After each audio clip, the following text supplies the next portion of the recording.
ಎಲ್ಲರಿಗೆ ನಮಸ್ಕಾರ. ಮಹಾಕವಿ ಕ್ಷೇಮೇಂದ್ರನ ಕಲಾವಿಲಾಸವನ್ನು ಕುರಿತು ನಿನ್ನೆಯಿಂದ ಹೊಸ ಕಂತನ್ನು ಆರಂಭ ಮಾಡಿದ್ದೀವಿ. ಈ 3ನೇ ಕಂತಿನ 2ನೇ ಉಪನ್ಯಾಸವಾದರೂ ಕಲಾ ವಿಲಾಸಕ್ಕೆ ಸಂಬಂಧಪಟ್ಟಂತೆ ಇದು 3ನೇ ಉಪನ್ಯಾಸ. ಏಕೆಂದರೆ 2ನೇ ಕಂತಿನಲ್ಲಿಯೇ ಕೊನೆಯ ದಿವಸ ಕಲಾವಿಲಾಸದ ಆರಂಭ ಮಾಡಿದ್ದಾಗಿತ್ತು.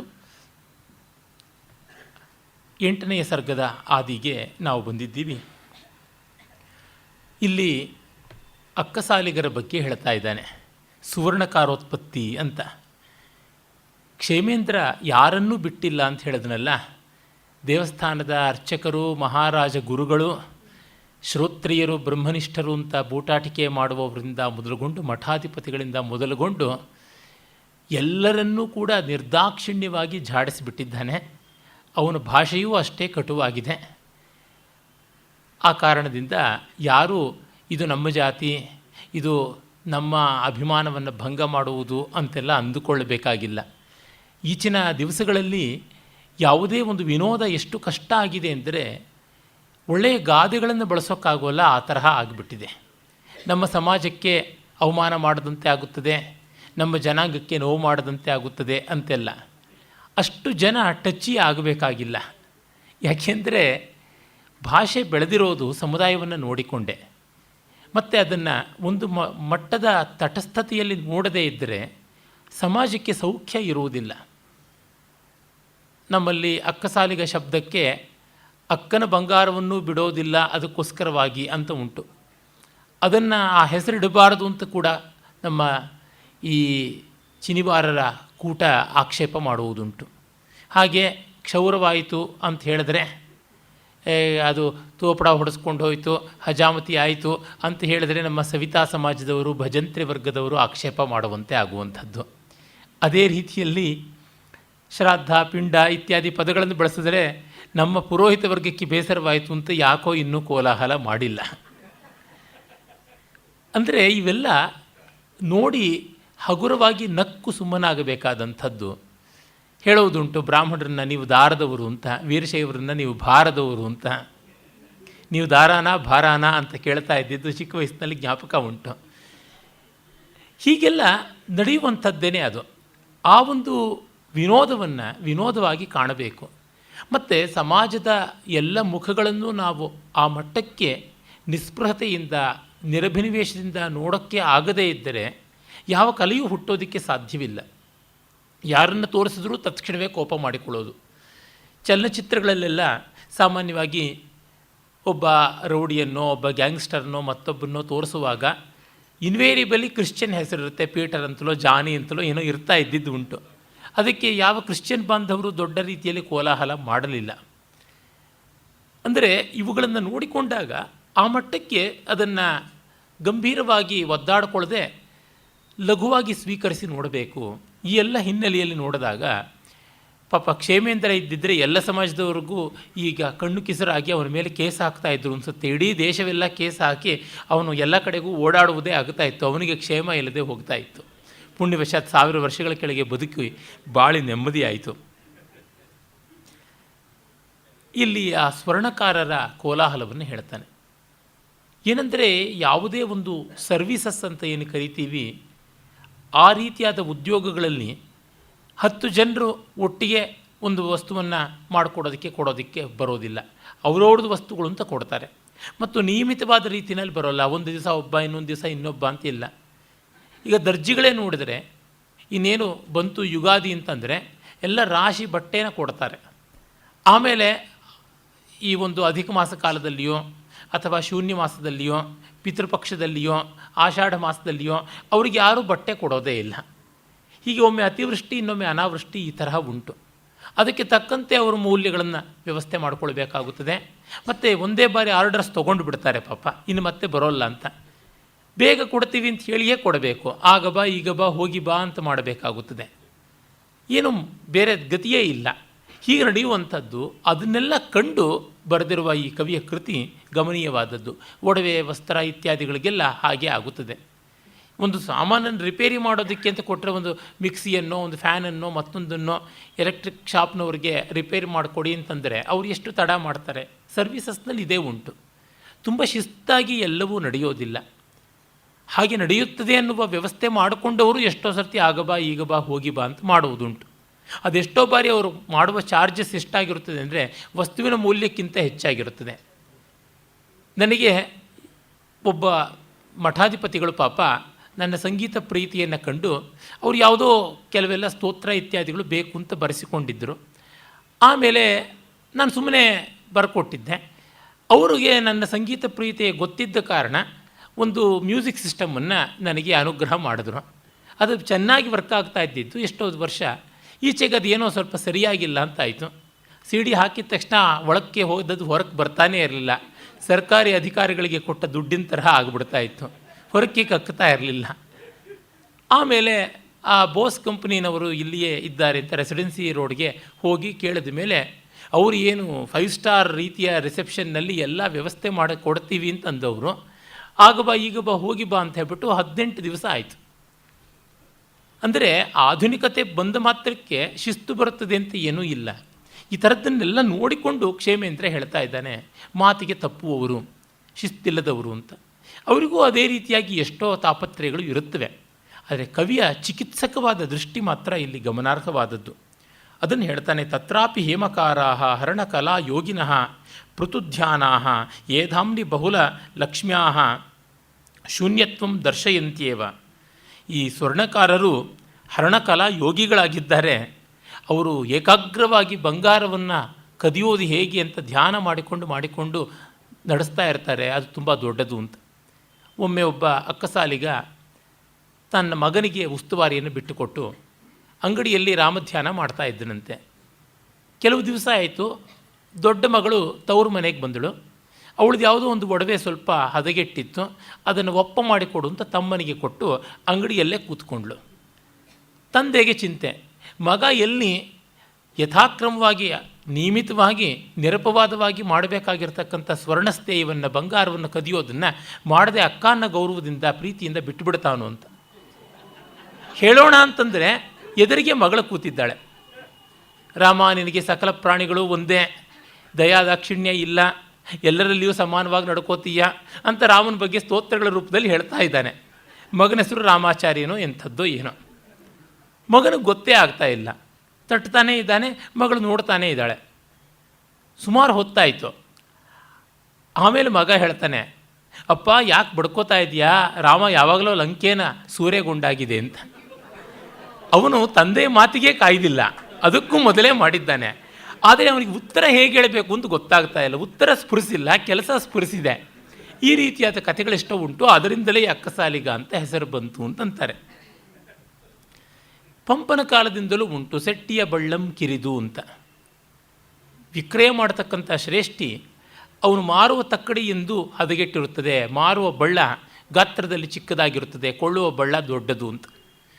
ನಾನು ಆಂಧ್ರದ ಕಡೆಯ ಕೋಲಾರದ ಹತ್ತಿರದ ಆ ಗಡಿಯ ಪ್ರಾಂತದಿಂದ ಬಂದವನಾದ್ದರಿಂದ ಅಲ್ಲಿಯ ಬೇಕಾದಷ್ಟು ಜನ ವೈಶ್ಯ ಬಂಧುಗಳ ಒಡನಾಟ ಉಂಟು. ಅವರ ಭಾಷೆ, ರೀತಿ, ನೀತಿ ಎಲ್ಲ ಪರಿಚಯ.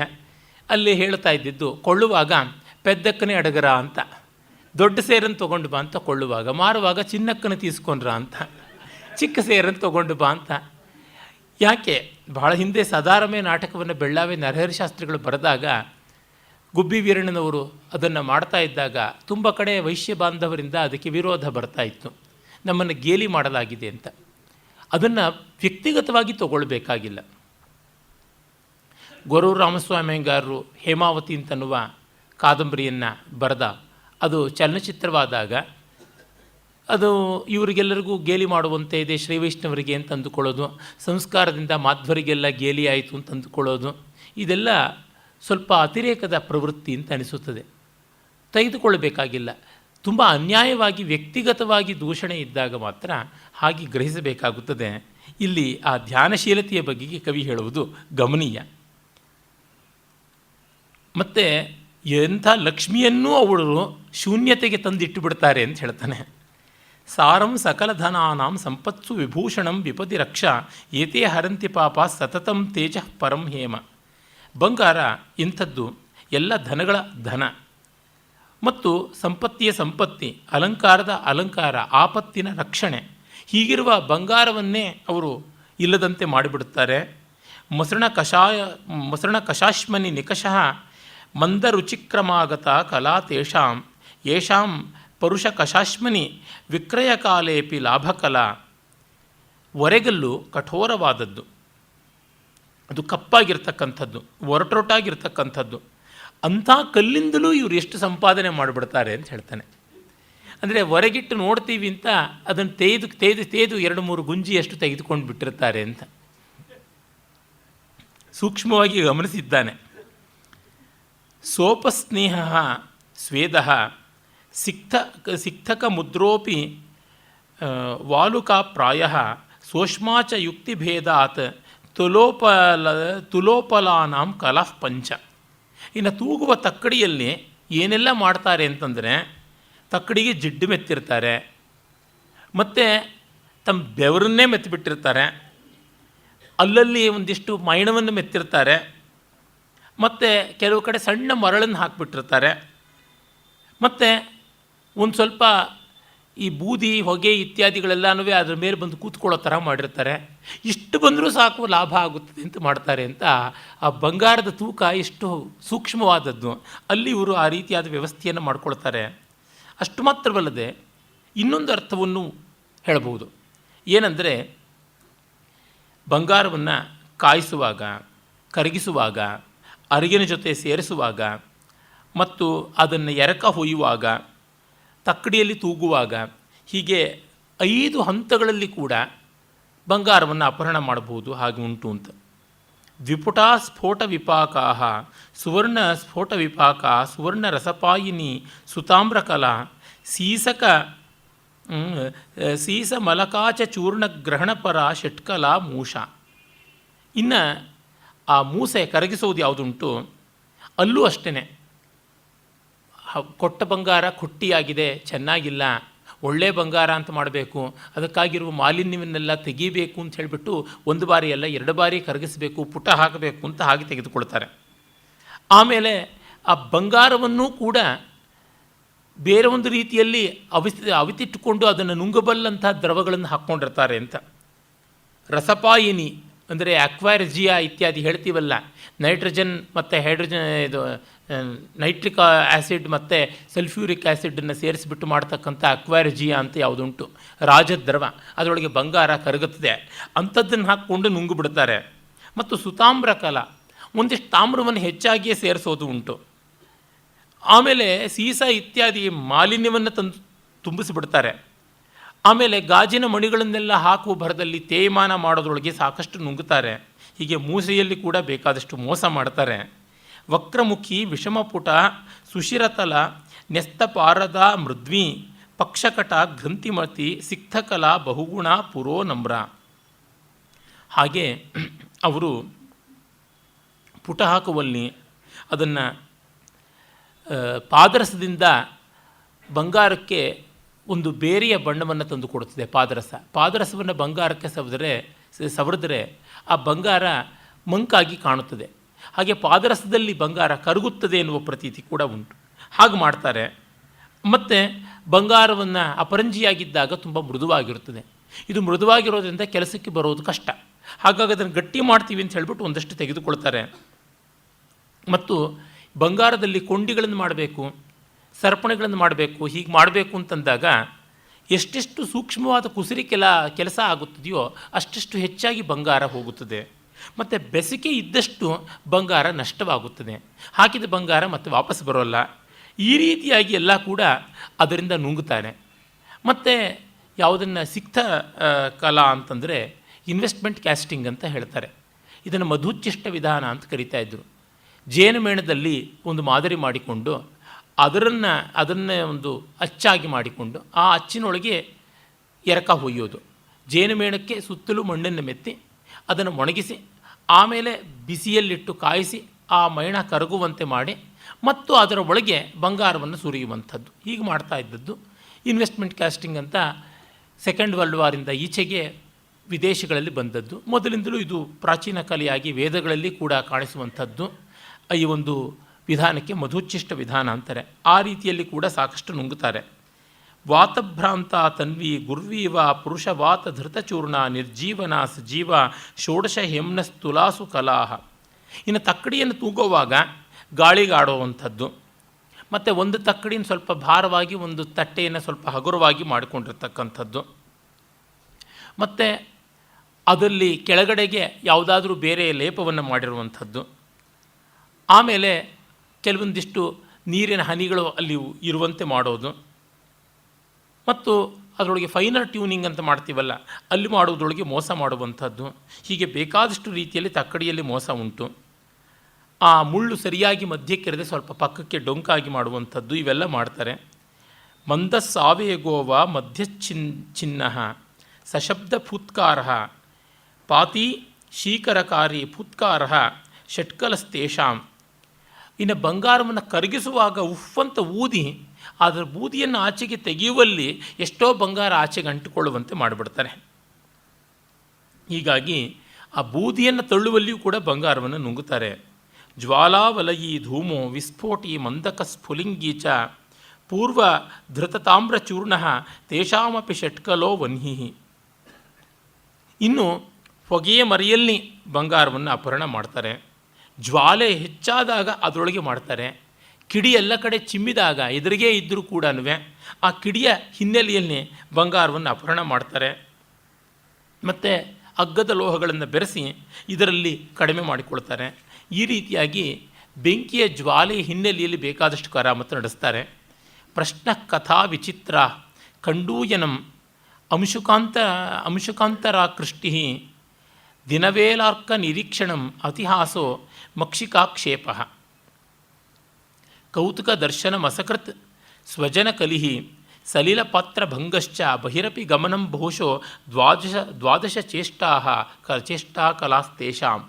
ಇನ್ನು ಅವರ ವರ್ತನೆಯಲ್ಲಿ ಸುಮ್ಮನೆ ಅನಾವಶ್ಯಕವಾದ ಪ್ರಶ್ನೆಗಳನ್ನು ಕೇಳ್ತಾ ಇರ್ತಾರೆ, ಡಿಸ್ಟ್ರ್ಯಾಕ್ಟ್ ಮಾಡ್ತಾರೆ. ನಾವಿದ್ರಿಗೆ ಕೂತ್ಕೊಂಡಾಗಲೂ ಬೇರೆ ಬೇರೆ ಕಥೆಗಳಿಗೆ ಎಳೀತಾರೆ, ಮೈಕೈ ಕೆರ್ಕೊಳ್ತಾ ಇರ್ತಾರೆ, ಆಮೇಲೆ ಬಟ್ಟೆಯನ್ನು ಮರೆ ಮಾಡ್ಕೊಳ್ತಾ ಇರ್ತಾರೆ, ಆಮೇಲೆ ಹೊತ್ತೆಷ್ಟಾಯಿತು ಅಂತ ನೋಡ್ತೀವಿ ಅಂತ ಹೊರಗೆ ಹೋಗೋದು, ಈಚೆಗೆ ಬರೋದು, ಹೀಗೆ ಮಾಡಿಕೊಂಡು ಬಂಗಾರವನ್ನು ಎಲ್ಲಿಯೋ ಬಚ್ಚಿಟ್ಬಿಡ್ತಾರೆ.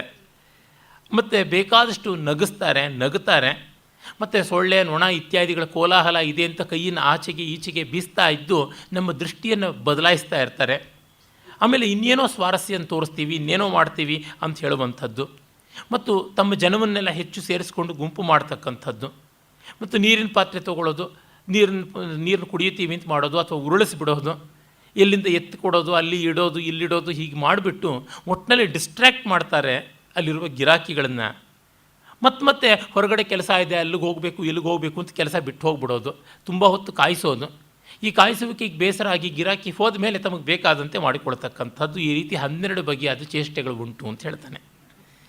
ಘಟಿತಸ್ಯೋಪರಿ ಪಾಕ ಕೃತ್ರಿಮವರ್ಣ ಪ್ರಕಾಶನೋತ್ಕರ್ಷಿ ತನುಗೋಮಯಾಗ್ನಿ ಮಧ್ಯೆ ಲವಣಕ್ಷಾರಾನುಲೈಪೆನ ಸಾಮಾನ್ಯ ಲೋಹ ಪಾತ್ರಾತ್ ಭೂಮಿನ್ಯಸ್ತೇಪಿ ಕಾಂತ ಲೋಹಿತತಲೆ ಧಾವತಿ ವದನೇನ ತುಲಾ ರಿಕ್ತಾಪಿ ಮುಹು ಸುಪೂರ್ಣೇವ.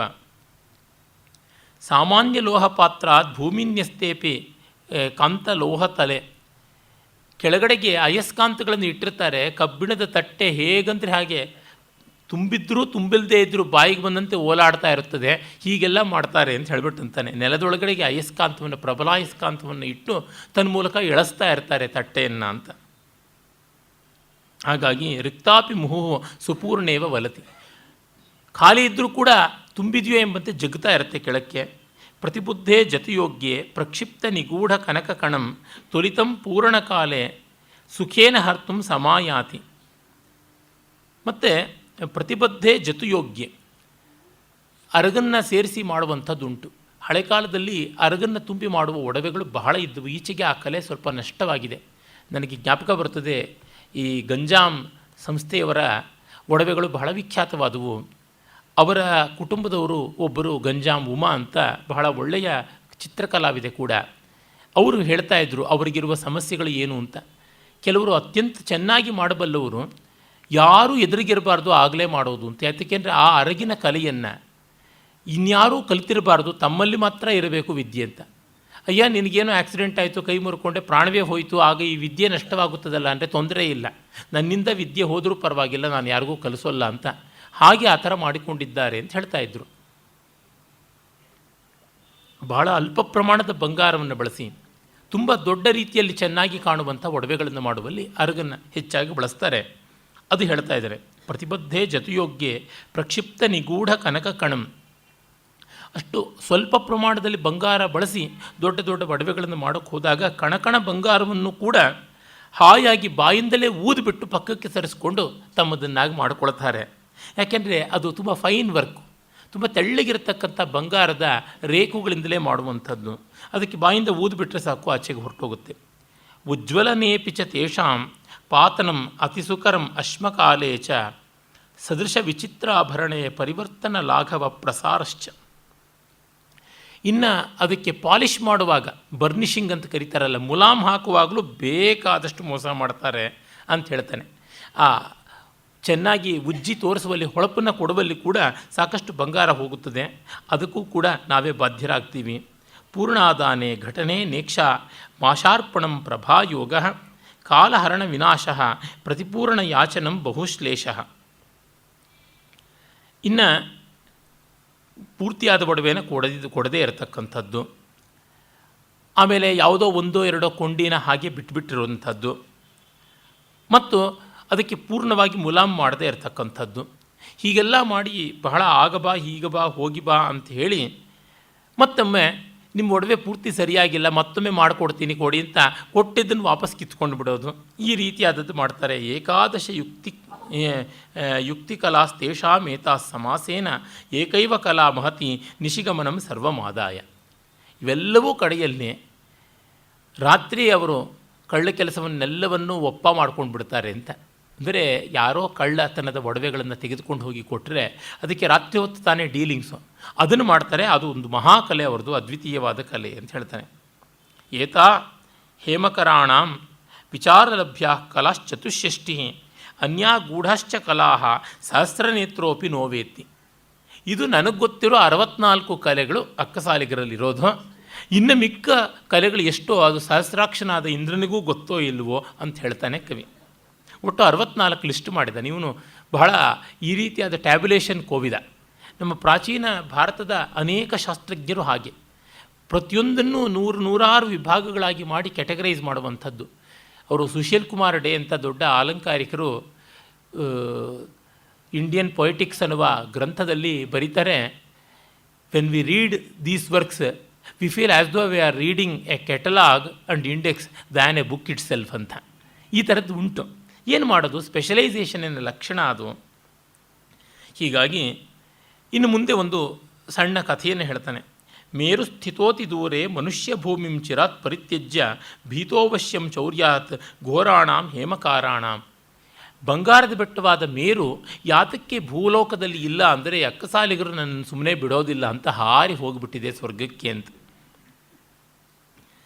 ಇಂಥ ಒಂದು ಮೇರು ಪರ್ವತಕ್ಕೆ ಹಿಂದೆ ಒಂದು ಧಕ್ಕೆ ಬರುವ ಘಟನೆ ಆಯಿತಂತೆ.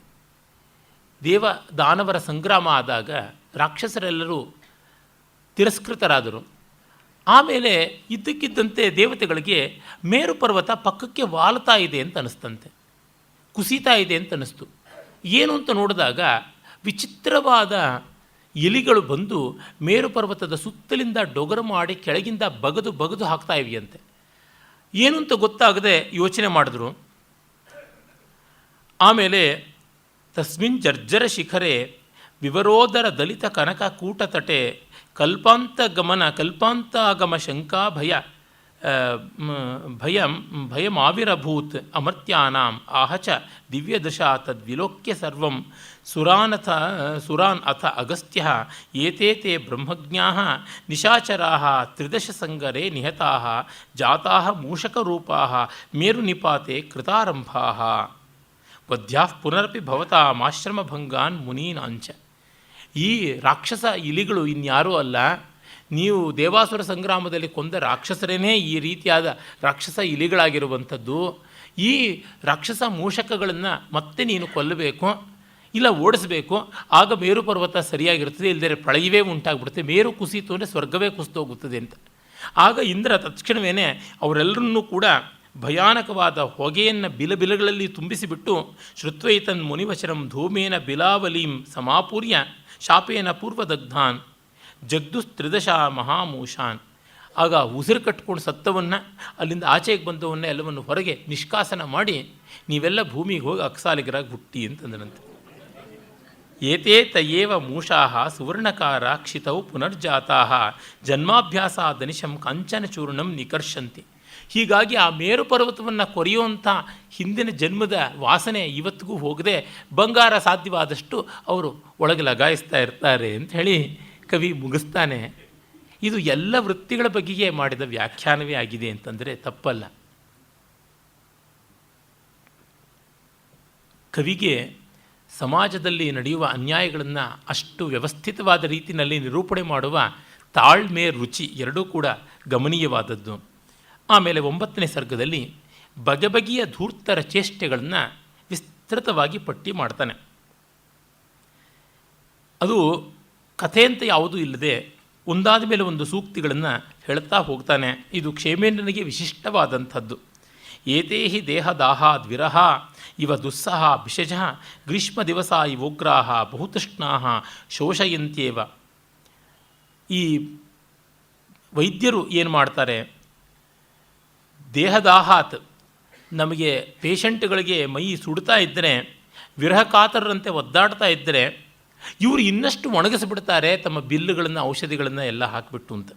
ಸರ್ವಸ್ವಮೇವ ಪರಮಂ ಪ್ರಾಣ ಯೇಷಾಂ ಕೃತೆ ಪ್ರಯತ್ನೋಯಂ ವೈದ್ಯ ವೇದ್ಯ ಸತತಂ ಯೇಷಾಂ ಹಸ್ತೆ ಸ್ಥಿತಾಸ್ತೇಪಿ. ಎಲ್ಲವನ್ನು ತಿಳ್ಕೊಂಡವರು, ಎಲ್ಲವನ್ನೂ ಬಲ್ಲಂಥವರು ಯಾರಿದ್ದಾರೆ ಅವರ ಪ್ರಾಣಗಳನ್ನು ವೈದ್ಯ ಬಲ್ಲವನಾಗಿರ್ತಾನೆ. ಹೀಗಾಗಿ ಸರ್ವಸ್ವವನ್ನು ಅವ್ರ ಕೈನಲ್ಲಿ ಇಟ್ಕೊಂಡಿರಬೇಕು. ವಿವಿಧೌಷಧ ಪರಿವರ್ತೈ ಯೋಗೈರ್ ಜಿಜ್ಞಾಸಯ ಸ್ವವಿದ್ಯಾಯಾ ಹತ್ವಾ ನೃಣಾಂ ಸಹಸ್ರಂ ಪಶ್ಚಾತ್ ವೈದ್ಯೋ ಭವೇತ್ ಸಿದ್ಧ. ನಾನಾ ವಿಧವಾದ ಔಷಧಗಳನ್ನು, ಯೋಗ ಅಂತಂದರೆ ಬೇರೆ ಬೇರೆ ಔಷಧಗಳನ್ನು, ಮೂಲಿಕೆಗಳನ್ನು ಬೆರೆಸಿ ತಯಾರಿಸ್ತಕ್ಕಂಥ ಒಂದು ಬ್ರ್ಯಾಂಡ್, ಒಂದು ಸ್ಪೆಷಲ್ ಡ್ರಗ್ ಅಂತ ಮಾಡ್ತೀವಲ್ಲ, ಆ ಡ್ರಗ್ನಲ್ಲಿರುವ ಬೇರೆ ಬೇರೆ ಪ್ರಪೋರ್ಷನ್ಸ್ ಯಾವುದಿವೆ, ಇನ್ಗ್ರೀಡಿಯೆಂಟ್ಸ್ ಅಂತ ಕರಿತೀವಿ, ಅದರ ಅಂತರ್ದ್ರವ್ಯಗಳು ಯಾವುದುಂಟು ಅವುಗಳನ್ನು ಬೆರೆಸುವ ಬಗೆಯನ್ನು ಯೋಗ ಅಂತ ಕರೀತಾರೆ. ಹೀಗಾಗಿ ಆಯುರ್ವೇದದಲ್ಲಿ ತುಂಬ ಯೋಗಗಳು ಉಂಟು. ಈ ಯೋಗ ಶಬ್ದಕ್ಕೆ ಬೇರೆ ಬೇರೆ ಬೇರೆ ಬೇರೆ ಅರ್ಥ ಉಂಟು. ಒಂದೊಂದು ಶಾಸ್ತ್ರದಲ್ಲಿ ಯೋಗಶಾಸ್ತ್ರದಲ್ಲಿ ಬೇರೆ ಅರ್ಥ ಉಂಟು, ಅರ್ಥಶಾಸ್ತ್ರದಲ್ಲಿ ಬೇರೆ ಇದೆ ಅರ್ಥ. ಹಾಗೆ ಆಯುರ್ವೇದದಲ್ಲಿ ಯೋಗ ಅನ್ನೋದಕ್ಕೆ various proportions of the same medicine are different medicines ಅದರೊಳಗೆ ಇರ್ತಕ್ಕಂಥದ್ದು.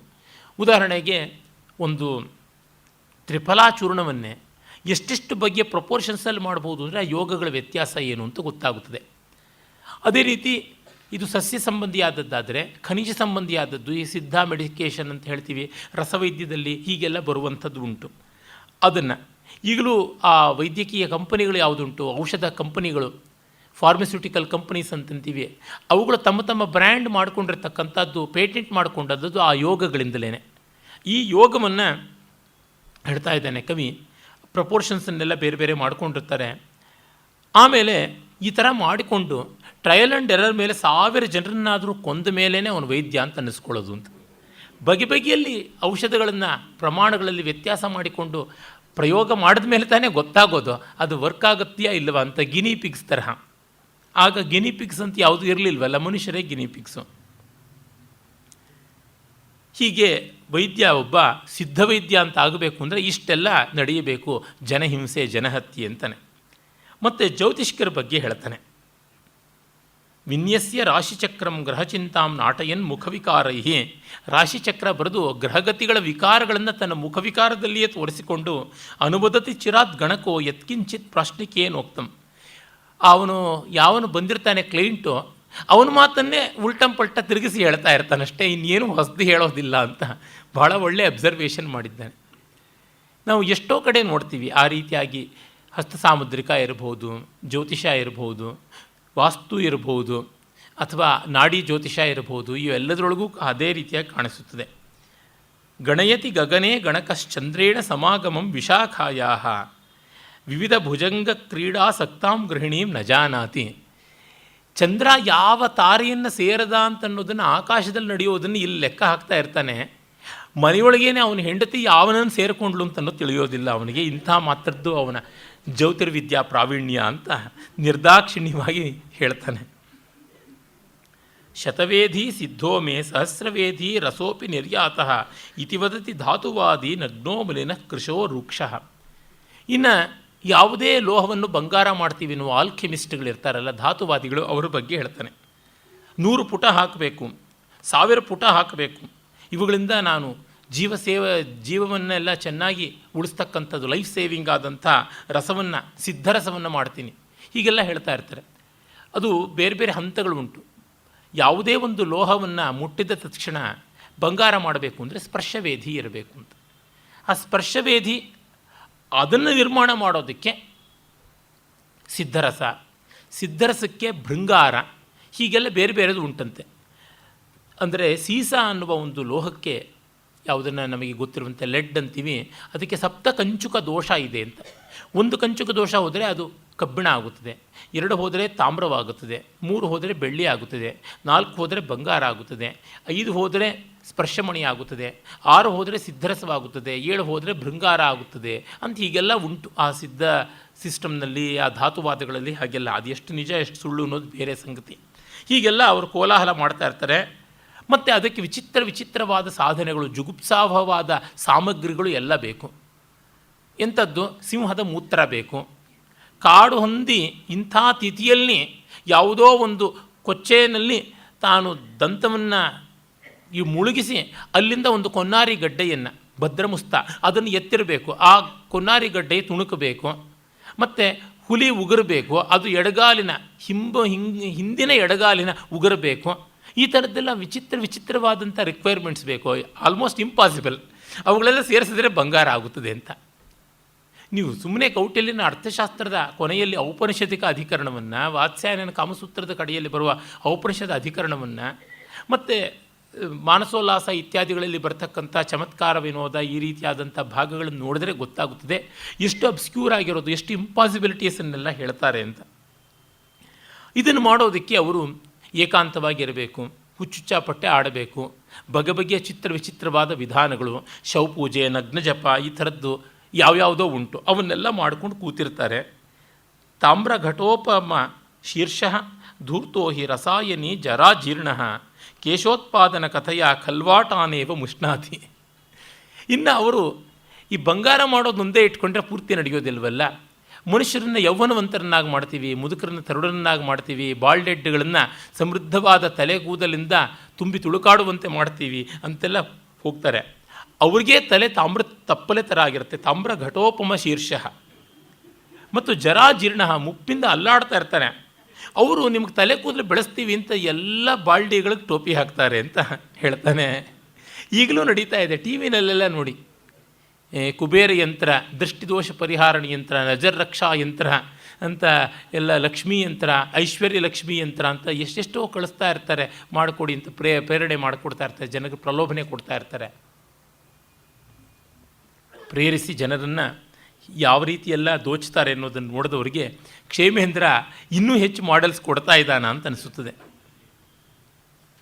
ಖೇಚರ್ಯ ಮುಖಸಾಧ್ಯ ಸುಖಸಾಧ್ಯ ಯತ್ನಾದ್ಯದಿ ಲಭ್ಯತೆ ನಭಃ ಕುಸುಮಂ ಉಕ್ತ ಪ್ರಯೋಗವಿದ್ಭಿ ಮಶಕಾಸ್ಥಿಷು ಸಿದ್ಧಯೋ ಬಹುಧಾ.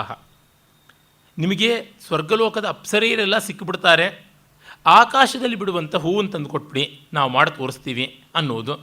ಅಥವಾ ಸೊಳ್ಳೆಯ ಮೂಳೆಯನ್ನು ಇಟ್ಕೊಂಡು ನಾನು ಏನೋ ಮಂತ್ರಪ್ರಯೋಗ ಮಾಡೋಕ್ಕೆ ಹೊರಟಿದ್ದೀನಿ, ತನ್ನ ಮೂಲಕ ನಿಮಗೆ ಅಪ್ಸರೆಯರು ಸಿಗ್ತಾರೆ ಅಂತ ಹೀಗೆ ಬೇರೆ ಬೇರೆ ರೀತಿಯಲ್ಲೆಲ್ಲ ಹೇಳ್ತಾರೆ ಅಂತ.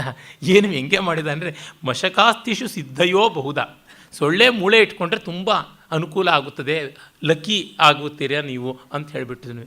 ಎಷ್ಟೋ ಜನ ಮನೆಯಲ್ಲಿ ಕುದುರೆದು ಲಾಳ, ಕತ್ತೆ ಲಾಳ ಎಲ್ಲ ತಗಲಿಸ್ಕೊಂಡಿರ್ತಾರಲ್ಲ, ಇಲ್ಲಿ ಇದೇ ಕಾಣಿಸ್ತಕ್ಕಂಥದ್ದು. ಕೃಷ್ಣಾಶ್ವ ಶಕೃದ್ವರ್ತ್ಯ ಪಶ್ಯತಿ ಗಗನೆ ಸುರೇಂದ್ರ ಭವನಾನಿ ಮಂಡೂಕವಸಾಲಿಪ್ತ ಭವತಿ ಪುಮಾನ್ ವಲ್ಲಭೋಪ್ಸರಸಾಂ. ಕಪ್ಪಗಿರುವ ಕುದುರೆಯ ಲದ್ದಿಯನ್ನು ಕಣ್ಣಿಗೆ ಹಚ್ಚಿಕೊಂಡ್ರೆ ಮತ್ತು ಕಪ್ಪೆಯ ಕೊಬ್ಬನ್ನು ಕಣ್ಣಿಗೆ ಹಚ್ಚಿಕೊಂಡ್ರೆ ನಿಮಗೆ ದೇವಲೋಕ ಕಾಣುತ್ತದೆ, ಅಪ್ಸರ ಸ್ತ್ರೀಯರು ಕಾಣಿಸ್ತಾರೆ ಅಂತ ಹೇಳ್ತಾರೆ. ಇತ್ಯುಕ್ತ್ವಾ ಪುನರಾಶಾಂ ದಿಶಿ ದಿಶಿ ವಿಲಸಂತಿ ಧೂರ್ತ ಸಂಘಾತಾ ಯೈರ್ವಿವಿಧ ಸಿದ್ಧಿ ಲುಬ್ಧಾ ಕ್ಷಿಪ್ತಾ ಶತಶೋ ನರಾಶ್ವಭ್ರೆ. ಹೀಗೆ ನಾನಾ ವಿಧವಾಗಿ ದಿಕ್ಕುಗಳಲ್ಲಿ ವಂಚನೆ ಮಾಡುವಂಥ ಧೂರ್ತರು ಇದ್ದೇ ಇರ್ತಾರೆ. ಮನುಷ್ಯರೇ ಇದರಿಂದ ಎಚ್ಚರವಾಗಿರಿ, ಇಲ್ಲದೇ ಇದ್ರೆ ನಿಮ್ಮದು ನಾಯಿಪಾಡು ಚರಂಡಿಯಲ್ಲಿ ಬೀಳ್ತೀರಾ ಅಂಥೇಳಿ ಅಂತ ಇದ್ದಾನೆ.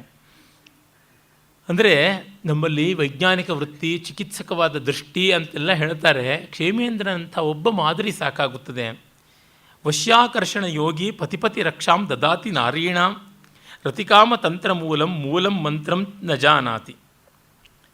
ಯಾವ ಹೆಣ್ಣನ್ನು ವಶೀಕರಣ ಮಾಡಿಸ್ಕೊಡ್ತೀನಿ ಅಂಥೇಳಿ ಎಲ್ಲರಿಗೂ ತಾಯತ್ತು ಮಾಡ್ತಾ ಇರ್ತಾನೆ. ಜೊತೆಗೆ ಹೆಂಗಸರಿಗೆ ನೀವು ಯಾವನ ಮದ್ದು ಮಾಟ ತಂತ್ರಗಳಿಗೂ ಬಲಿಯಾಗದೇ ಇರುವಂಥ ತಾಯತ್ತುಗಳನ್ನು ಮಾರ್ತೀನಿ ಅಂತ ಅವ್ರಿಗೂ ಹೇಳ್ತಾ ಇರ್ತಾನೆ. ಮಂತ್ರಗಳನ್ನು ಕಲಿಸ್ತೀನಿ ಅಂತಾನೆ. ಅವನಿಗೆ ಸಾಮಾನ್ಯ ಮೂಲಮಂತ್ರ ಅಂದರೆ ಗಾಯತ್ರಿ, ಅದು ಅವನಿಗೆ ಗೊತ್ತಿರೋಲ್ಲ. ಎಲ್ಲ ಮಂತ್ರಗಳನ್ನು ಮಾಡ್ತೀನಿ ಅಂತಾನೆ ಅಂತ. ತುಂಬ ಜನ ಇದ್ದಾರೆ ಆ ಥರ. ಮಂತ್ರ ಮಹಾರ್ಣವ, ಮಂತ್ರ ಮಹೋದಧಿ ಅಂತೆಲ್ಲ ಗ್ರಂಥಗಳು ಉಂಟು. ಅವುಗಳನ್ನ ಇಟ್ಕೊಂಡು ನನಗೆ ಎಷ್ಟೋ ಜನ ಫೋನ್ ಮಾಡ್ತಾ ಇರ್ತಾರೆ, ಇದರಿಂದ ಅದಾಗುತ್ತಾ, ಅದರಿಂದ ಇದಾಗುತ್ತಾ ಅಂತ. ಒಂದು ಮಾವಿನ ಮರದ ಮುಂದೆ ಹೋಗ್ಬಿಟ್ಟು ಜಪ ಮಾಡಿ ಏನಾದ್ರು ಉದುರುತ್ತಾ ನೋಡಿ ಅಂತ ಹೇಳಿದ್ದೀನಿ. ಏನೂ ಆಗುವಂಥದ್ದಲ್ಲ. ಬಹವೋ ರಥ್ಯಾಗುರವೋ ಲಘುದೀಕ್ಷಾ ಸ್ವಲ್ಪ ಯೋಗ ಮುತ್ಪಾತ್ಯ ವ್ಯಾಧಾ ಇವ ವರ್ಧಂತೆ ಮುಗ್ಧಾನಾಂ ದ್ರವಿಣದಾರಹರಾಹ. ಬೀದಿ ಗುರುಗಳಾಗಿದ್ದಾರೆ ಅಂತಾನೆ. ರಥ್ಯಾಗುರವ ಲಘುದೀಕ್ಷಾ, ಏನೂ ಕಷ್ಟಪಡಬೇಕಾಗಿಲ್ಲ, ಇನ್ಸ್ಟೆಂಟ್ ದೀಕ್ಷೆ ಕೊಟ್ಬಿಡ್ತಾರೆ ನಿಮಗೆ. ಸ್ವಲ್ಪ ಯೋಗ ಮುತ್ಪಾದ್ಯ, ನಿಮಗೆ ಒಂದು ಸ್ವಲ್ಪ ಯೋಗವನ್ನು ಕಲಿಸ್ಬಿಟ್ಟು ಬೇಡರು ಪ್ರಾಣಿಗಳನ್ನು ಬೇಟೆ ಆಡೋಕ್ಕೆ ಹೇಗೋ ಹಾಗೆ ನಿಮ್ಮ ಹೆಣ್ಣು ಹೊನ್ನು ಮಣ್ಣುಗಳನ್ನು ಅಪಹರಣ ಮಾಡ್ತಾರೆ ಅಂತ ಹೇಳ್ತಾನೆ. ಇವತ್ತು ಬೀದಿನಲ್ಲಿ ಕಾಣಿಸ್ತಕ್ಕಂಥ ಯೋಗಿಗಳನ್ನು, ಬೇರೆ ಬೇರೆ ಯೋಗ ವಿಧಾನಗಳನ್ನು ಎಲ್ಲ ನೋಡಿದ್ರೆ ಗೊತ್ತಾಗುತ್ತದೆ. ಕೆಟ್ಟದ್ದು ಅಂತಲ್ಲ, ಆದರೆ ಒಳ್ಳೆಯದು ಮಾತ್ರ ಅಲ್ಲ. ನನ್ನ ಸ್ನೇಹಿತರೊಬ್ಬರು ಜಗ್ಗಿ ವಾಸುದೇವ್ ಅಂತ ಪ್ರಸಿದ್ಧರಾಗಿದ್ದಾರಲ್ಲ, ಅವರಿಗಿಂತ ಅವರ ಗಡ್ಡವೇ ತುಂಬ ಜೋರಾಗಿದೆ. ಅವರ ಯಾವುದೋ ಒಂದು ಫಸ್ಟ್ ಡೇ ಇಂಟ್ರಡಕ್ಟರಿ ಕೋರ್ಸ್, ಅದು ಫ್ರೀ, ಎಲ್ಲರೂ ಬರಬಹುದು ಅಂತ ಇರ್ತದೆ. ಅದಕ್ಕೆ ಹೋಗಿದ್ದರು. ಆಗ ಎಷ್ಟು ಚೆನ್ನಾಗಿದೆ, ಎಷ್ಟು ಚೆನ್ನಾಗಿ ಭಜನೆ ಮಾಡ್ತಾರೆ, ಎಷ್ಟು ಚೆನ್ನಾಗಿ ಸೆಂಟ್ ಇದೆ, ಎಷ್ಟು ಚೆನ್ನಾಗಿ ಧೂಪ ಇದೆ, ಎಲ್ಲ ಇದೆ ಅಂತಂದರು. ಸರಿ, ನಿಮಗೆ ಗೊತ್ತಿಲ್ಲದೆ ಇರೋದು ಏನಾದರೂ ಅವ್ರು ಹೇಳಿದ್ರಾ ಅಂತಂದೆ. ಏನೂ ಇಲ್ಲ ಅಂತಂದರು. ಹಾಗೆ ಲ್ಯಾಂಡ್ ಮಾರ್ಕ್ ಅಂತ ಒಂದು, ಬೆಳಗ್ಗೆಯಿಂದ ಸಂಜೆವರೆಗೂ ಪ್ರಾಣ ತೆಗೆದು ಬಿಡ್ತಾರೆ. ಸಾವಿರಾರು ರೂಪಾಯಿಗಳನ್ನು ಅದಕ್ಕೆ ಸುರಿಯಬೇಕು. ಅವ್ರು ಹೇಳೋದು ಅನ್ಯಾಯದ್ದಲ್ಲ, ಆದರೆ ನಮಗೆ ಗೊತ್ತಿಲ್ಲದೆ ಇರೋದೇನೂ ಅಲ್ಲ, ಮಾಡೋಕ್ಕೆ ಮಾತ್ರ ಆಗೋಲ್ಲ ಅಷ್ಟೇ. ಇದನ್ನು ಮಾಡೋದಕ್ಕಾಗುವಂತೆ ಏನಾದ್ರು ಉಪಾಯ ಹೇಳಿ ಅಂತ ಕೇಳಿ ಯಾರೂ ಮಾಡೋದಕ್ಕಾಗೋದಿಲ್ಲ. ಯಾರಿಗೆ ಗೊತ್ತಿಲ್ಲ ಒಳ್ಳೆ ರೀತಿ ಬಾಳಬೇಕು, 4 ಜನಕ್ಕೆ ಬೇಕಾಗಿರಬೇಕು, ನೆಮ್ಮದಿಯಾಗಿರಬೇಕು ಅಂತ ಯಾರಿಗೆ ಗೊತ್ತಿಲ್ಲದ್ದು. ಹೀಗಾಗಿ ಸರಳ ಜೀವನ ಸೂತ್ರಗಳು ಎಲ್ಲರಿಗೂ ಗೊತ್ತಿರುವಂಥವೇ, ಆಚರಣೆ ಮಾಡುವಾಗ ಕಷ್ಟ. ಇದು ಬರುವಂಥ ಸಮಸ್ಯೆ. ಅದನ್ನು ಇಟ್ಟುಕೊಂಡು ಆ ಥರ ತಂತ್ರಗಳನ್ನು ಮಾಡ್ತಾ ಇರ್ತಾರೆ. ಮತ್ತು ಇದನ್ನು ನಿಮಗೆ ಬೇರೆಯವರಿಗೆ ನೀವು ಅವ್ರನ್ನ ತಂದು ಇಲ್ಲಿ ತುಂಬಿ ಅವರಿಗೆ ಪ್ರಚಾರ ಮಾಡಿ ಈ ರೀತಿಯಾಗಿ ಹೇಳ್ತಕ್ಕಂಥದ್ದು. ನನ್ನ ಸಂಗೀತ ಗುರುಗಳನ್ನು ಯಾರೋ ಇನ್ನೊಬ್ಬರು ಮಿತ್ರರು ಬಲವಂತ ಮಾಡಿ ಕರ್ಕೊಂಡು ಹೋಗಿದ್ರು. ಅವರು ಬೆಳಗಿಂದ ಸಂಜೆವರೆಗೂ ಸುಸ್ತಾಗ್ಬಿಟ್ಟು ಹೇಳಿದ್ರು, ಅಪ್ಪ ನನ್ನ ಸಂಗೀತದಲ್ಲೇ ಎಲ್ಲ ಮೋಕ್ಷ ಸಿಗುತ್ತದೆ, ನಿಮ್ಮದೇನೂ ಬೇಕಾಗಿಲ್ಲ ಅಂತ ಹೇಳಿಬಿಟ್ಟು ಬಂದರು. ಈ ರೀತಿಯಾಗಿ ಆಗುತ್ತದೆ. ಆಮೇಲೆ ಹೇಳ್ತಾನೆ, ಹಸ್ತಸ್ಥಾ ಧನರೇಖಾ ವಿಪುಲತರಾಸ್ಯ ಪತಿಶ್ಚ ಚಲಚಿತ್ತ ಮೃದ್ನಾತಿ ಕುಲವಧೂನಾಂ ಇತ್ಯುಕ್ತ್ವಾ ಕಮಲಕೋಮಲಂ ಪಾಣಿಂ ಬದ್ಧೇಂಗುಷ್ಠೇ ಸಲಿಲೆ ಪಶ್ಯತಿ ವಿವಿಧಂ ಜನಭ್ರಮಂ ಕನ್ಯಾ ನ ಪ್ರಾಪ್ಯತೆ ನ ಚೋರೋ ಮೋಹೋಸಾವಿಂದ್ರಜಾಲಸ್ಯ. ಆಮೇಲೆ ಹುಡುಗಿಯ ಕೈ ಹಿಡ್ಕೊಂಡು ಹಸ್ತಸ್ಥಾ ಧನರೇಖಾ, ಏನಮ್ಮ ನಿನ್ನ ಕೈನಲ್ಲಿ ಧನರೇಖೆ ಇದೆ, ನಿನ್ನ ಪತಿ ತುಂಬ ಶ್ರೀಮಂತನಾಗ್ತಾನೆ, ಆದರೆ ಅವನು ಚಂಚಲನಾಗ್ಬಿಡ್ತಾನೆ, ಹುಷಾರಿಯಾಗಿ ಅವನು ಇಟ್ಕೊಂಡಿರಬೇಕು ಅಂತ ಹೇಳ್ತಾ ಅವಳಲ್ಲಿ ಆಶೆಯನ್ನು ಕಾತರವನ್ನು ಎರಡನ್ನೂ ಉಂಟು ಮಾಡಿ ಅದನ್ನು ಕೇಳುವುದ್ರೊಳಗೆ ಮೈಮರ್ತಿರುವಾಗ ಚೆನ್ನಾಗಿ ಅವಳ ಕೈ ಒತ್ತುತ್ತಾ ಕೂತ್ಕೊಂಡು ಬಿಡ್ತಾರೆ ಅಂತ ಹೇಳ್ತಾನೆ. ಇತ್ಯುಕ್ತ್ವಾ ಕಮಲಕೋಮಲಂ ಪಾಣಿಂ ಮೃದ್ನಾತಿ ಕುಲವಧೂನಾಂ ಅಂತ. ಒಳ್ಳೆ ಕುಟುಂಬದ ಮುಗ್ಧರಾದಂಥ ಹೆಣ್ಣು ಮಕ್ಕಳಿಗೆ ಹೀಗೆ ಮಾಡ್ತಾ ಇರ್ತಾರೆ ಅಂತ. ಈ ಥರ ಧನಾಪಹರಣವಲ್ಲದೆ ಮಾನಾಪಹರಣ ಕೂಡ ಉಂಟು. ಆಮೇಲೆ ಬದ್ಧೇಂಗುಷ್ಠೇ ಸಲಿಲೆ ಪಶ್ಯತಿ ವಿವಿಧಂ ಜನಭ್ರಮಂ ಕನ್ಯಾ. ನೋಡು, ನೀರಿನಲ್ಲಿ ಕಾಣಿಸ್ತಾ ಇಲ್ವಾ ನಿನಗೆ, ನಿನ್ನನ್ನು ಕೇಡು ಮಾಡ್ತಕ್ಕಂಥವ್ರು, ನಿನ್ನ ಗಂಡನಿಗೆ ಆಗದೇ ಇರತಕ್ಕಂಥವ್ರು ಅಂಥೇಳಿ ಅವರಿಗೆ ಮತ್ತೆ ಆಟೋ ಸಜೆಷನ್ಸ್ ಕೊಡ್ತಕ್ಕಂಥದ್ದು. ಈ ಅಂಜನಾ ಇತ್ಯಾದಿಗಳಲ್ಲೆಲ್ಲನೂ ನನಗೆ ಒಬ್ಬರು ಪಾಪ ಜ್ಯೋತಿಷ ಅಂಜನಾ ಎಲ್ಲ ಬಲ್ಲವರು ಅಂತ ಹೇಳ್ಬಿಟ್ಟು ಅನ್ನುವಂಥ ಒಬ್ಬರು ಉತ್ತರ ಕನ್ನಡದವರು, ನೋಡಿ ಆಂಜನೇಯ ನಿಮಗೆ ಅನುಗ್ರಹ ಮಾಡಿದ್ದಾನೆ, ಅದಕ್ಕೆ ನೀವು ಅವಧಾನ ಎಲ್ಲ ಮಾಡೋದು, ನಿಮಗಂತೂ ಅಂಜನಾ ಕಂಡೇ ಕಾಣುತ್ತದೆ ಅಂತಂದರು. ನಾನು ಏನೋ ಮುಗ್ಧ ಮನೋಹರವಾಗಿ ಅವನ್ನೆಲ್ಲ ನಚ್ಕೋತೀನಿ ಅಂತ ಹೇಳಿಬಿಟ್ಟು ಪಾಪ ಸವರಿದ್ರು, ಮಸೀನ ಸವರಿ ತೆಗೆದು ನೋಡಿ ಕಾಣಿಸ್ತಾ ಇದೆಯಾ, ಅದು ಕಾಣಿಸ್ತಾ ಇದೆಯಾ ಅಂದರು. ಏನು ಮಾಡಿದ್ರು ಏನೂ ಕಾಣಿಸ್ತಾ ಇಲ್ಲ ಅಂತಂದೆ ನಾನು. ಹೀಗೆ ರಿಗ್ರೆಷನ್ಗೆ ಹಾಕ್ತೀವಿ, ನಿಮ್ಮನ್ನು ಅದು ಮಾಡ್ತೀವಿ ಇದು ಮಾಡ್ತೀವಿ ಅನ್ನೋರು. ಖಾದತಿ ಪಿಬತಿ ಚ ಧೂರ್ತ ಪ್ರಲಾಪಕಾರಿ ನೃಣಾಂ ತಲಾಘಾತೈ ಚೇಟಾವೇಶಂ ಕೃತ್ವ ನಿರ್ಮಂತ್ರ ಕ್ಷುದ್ರಧೂಪೇನ ಕಕ್ಷಪುಟೇ ನಾಗಾರ್ಜುನ ಲಿಖಿತ ಯುಕ್ತಿರ್ವಿಧೀಯತಾಂ ಧೂಪೆ ಯೋ ಹರ್ತುಂ ಮೋಹಾದಿತಿ ಧೂರ್ತೋಸೌ ಕ್ಷಿಪತಿ ಪರವಿತ್ತಂ. ಮನೆಗೆ ಬರ್ತಾರೆ, ತಿಂತಾರೆ, ಕುಡಿತಾರೆ, ಎಲ್ಲ ಉಪಚಾರವನ್ನು ಮಾಡಿಸ್ಕೋತಾರೆ, ಬಾಯಿಗೆ ಬಂದಂತೆ ಹೇಳ್ತಾರೆ. ಆಮೇಲೆ ಬೆಂತಟ್ಟಿ ಕೈತಟ್ಟಿ ಏನೆಲ್ಲ ಸಿದ್ಧಿಗಳಿವೆ ಅಂತ ಹೇಳ್ತಾರೆ. ಮತ್ತು ಮನೆ ಕೆಲಸದವನ ಮೇಲೆ ನೋಡಿ ಇವನು ತುಂಬ ಇನ್ನೋಸೆಂಟ್ ಆಗಿದ್ದಾನೆ, ಇವನಿಗೆ ಚೆನ್ನಾಗಿ ವರ್ಕೌಟ್ ಆಗುತ್ತೆ ಅಂಜನ ಇತ್ಯಾದಿಗಳು ಅಂತ ಹೇಳಿಬಿಟ್ಟಿದ್ರೆ ಅವ್ರನ್ನ ಕೂಡಿಸ್ಕೊಂಡು, ಸಾಮಾನ್ಯವಾಗಿ ಅಂಜನ ನೋಡಬೇಕು ಅಂತಂದರೆ ಮಕ್ಕಳಾಗಿರಬೇಕು, ಮೂರ್ಖರಾಗಿರಬೇಕು ಅಂತ. ಇವ್ರು ಹೇಳ್ದಂಗೆ ಕೇಳಬೇಕಲ್ವ ಇನ್ನು. ಈ ರೀತಿಯಾಗಿ ಮಾಡ್ತಾರೆ.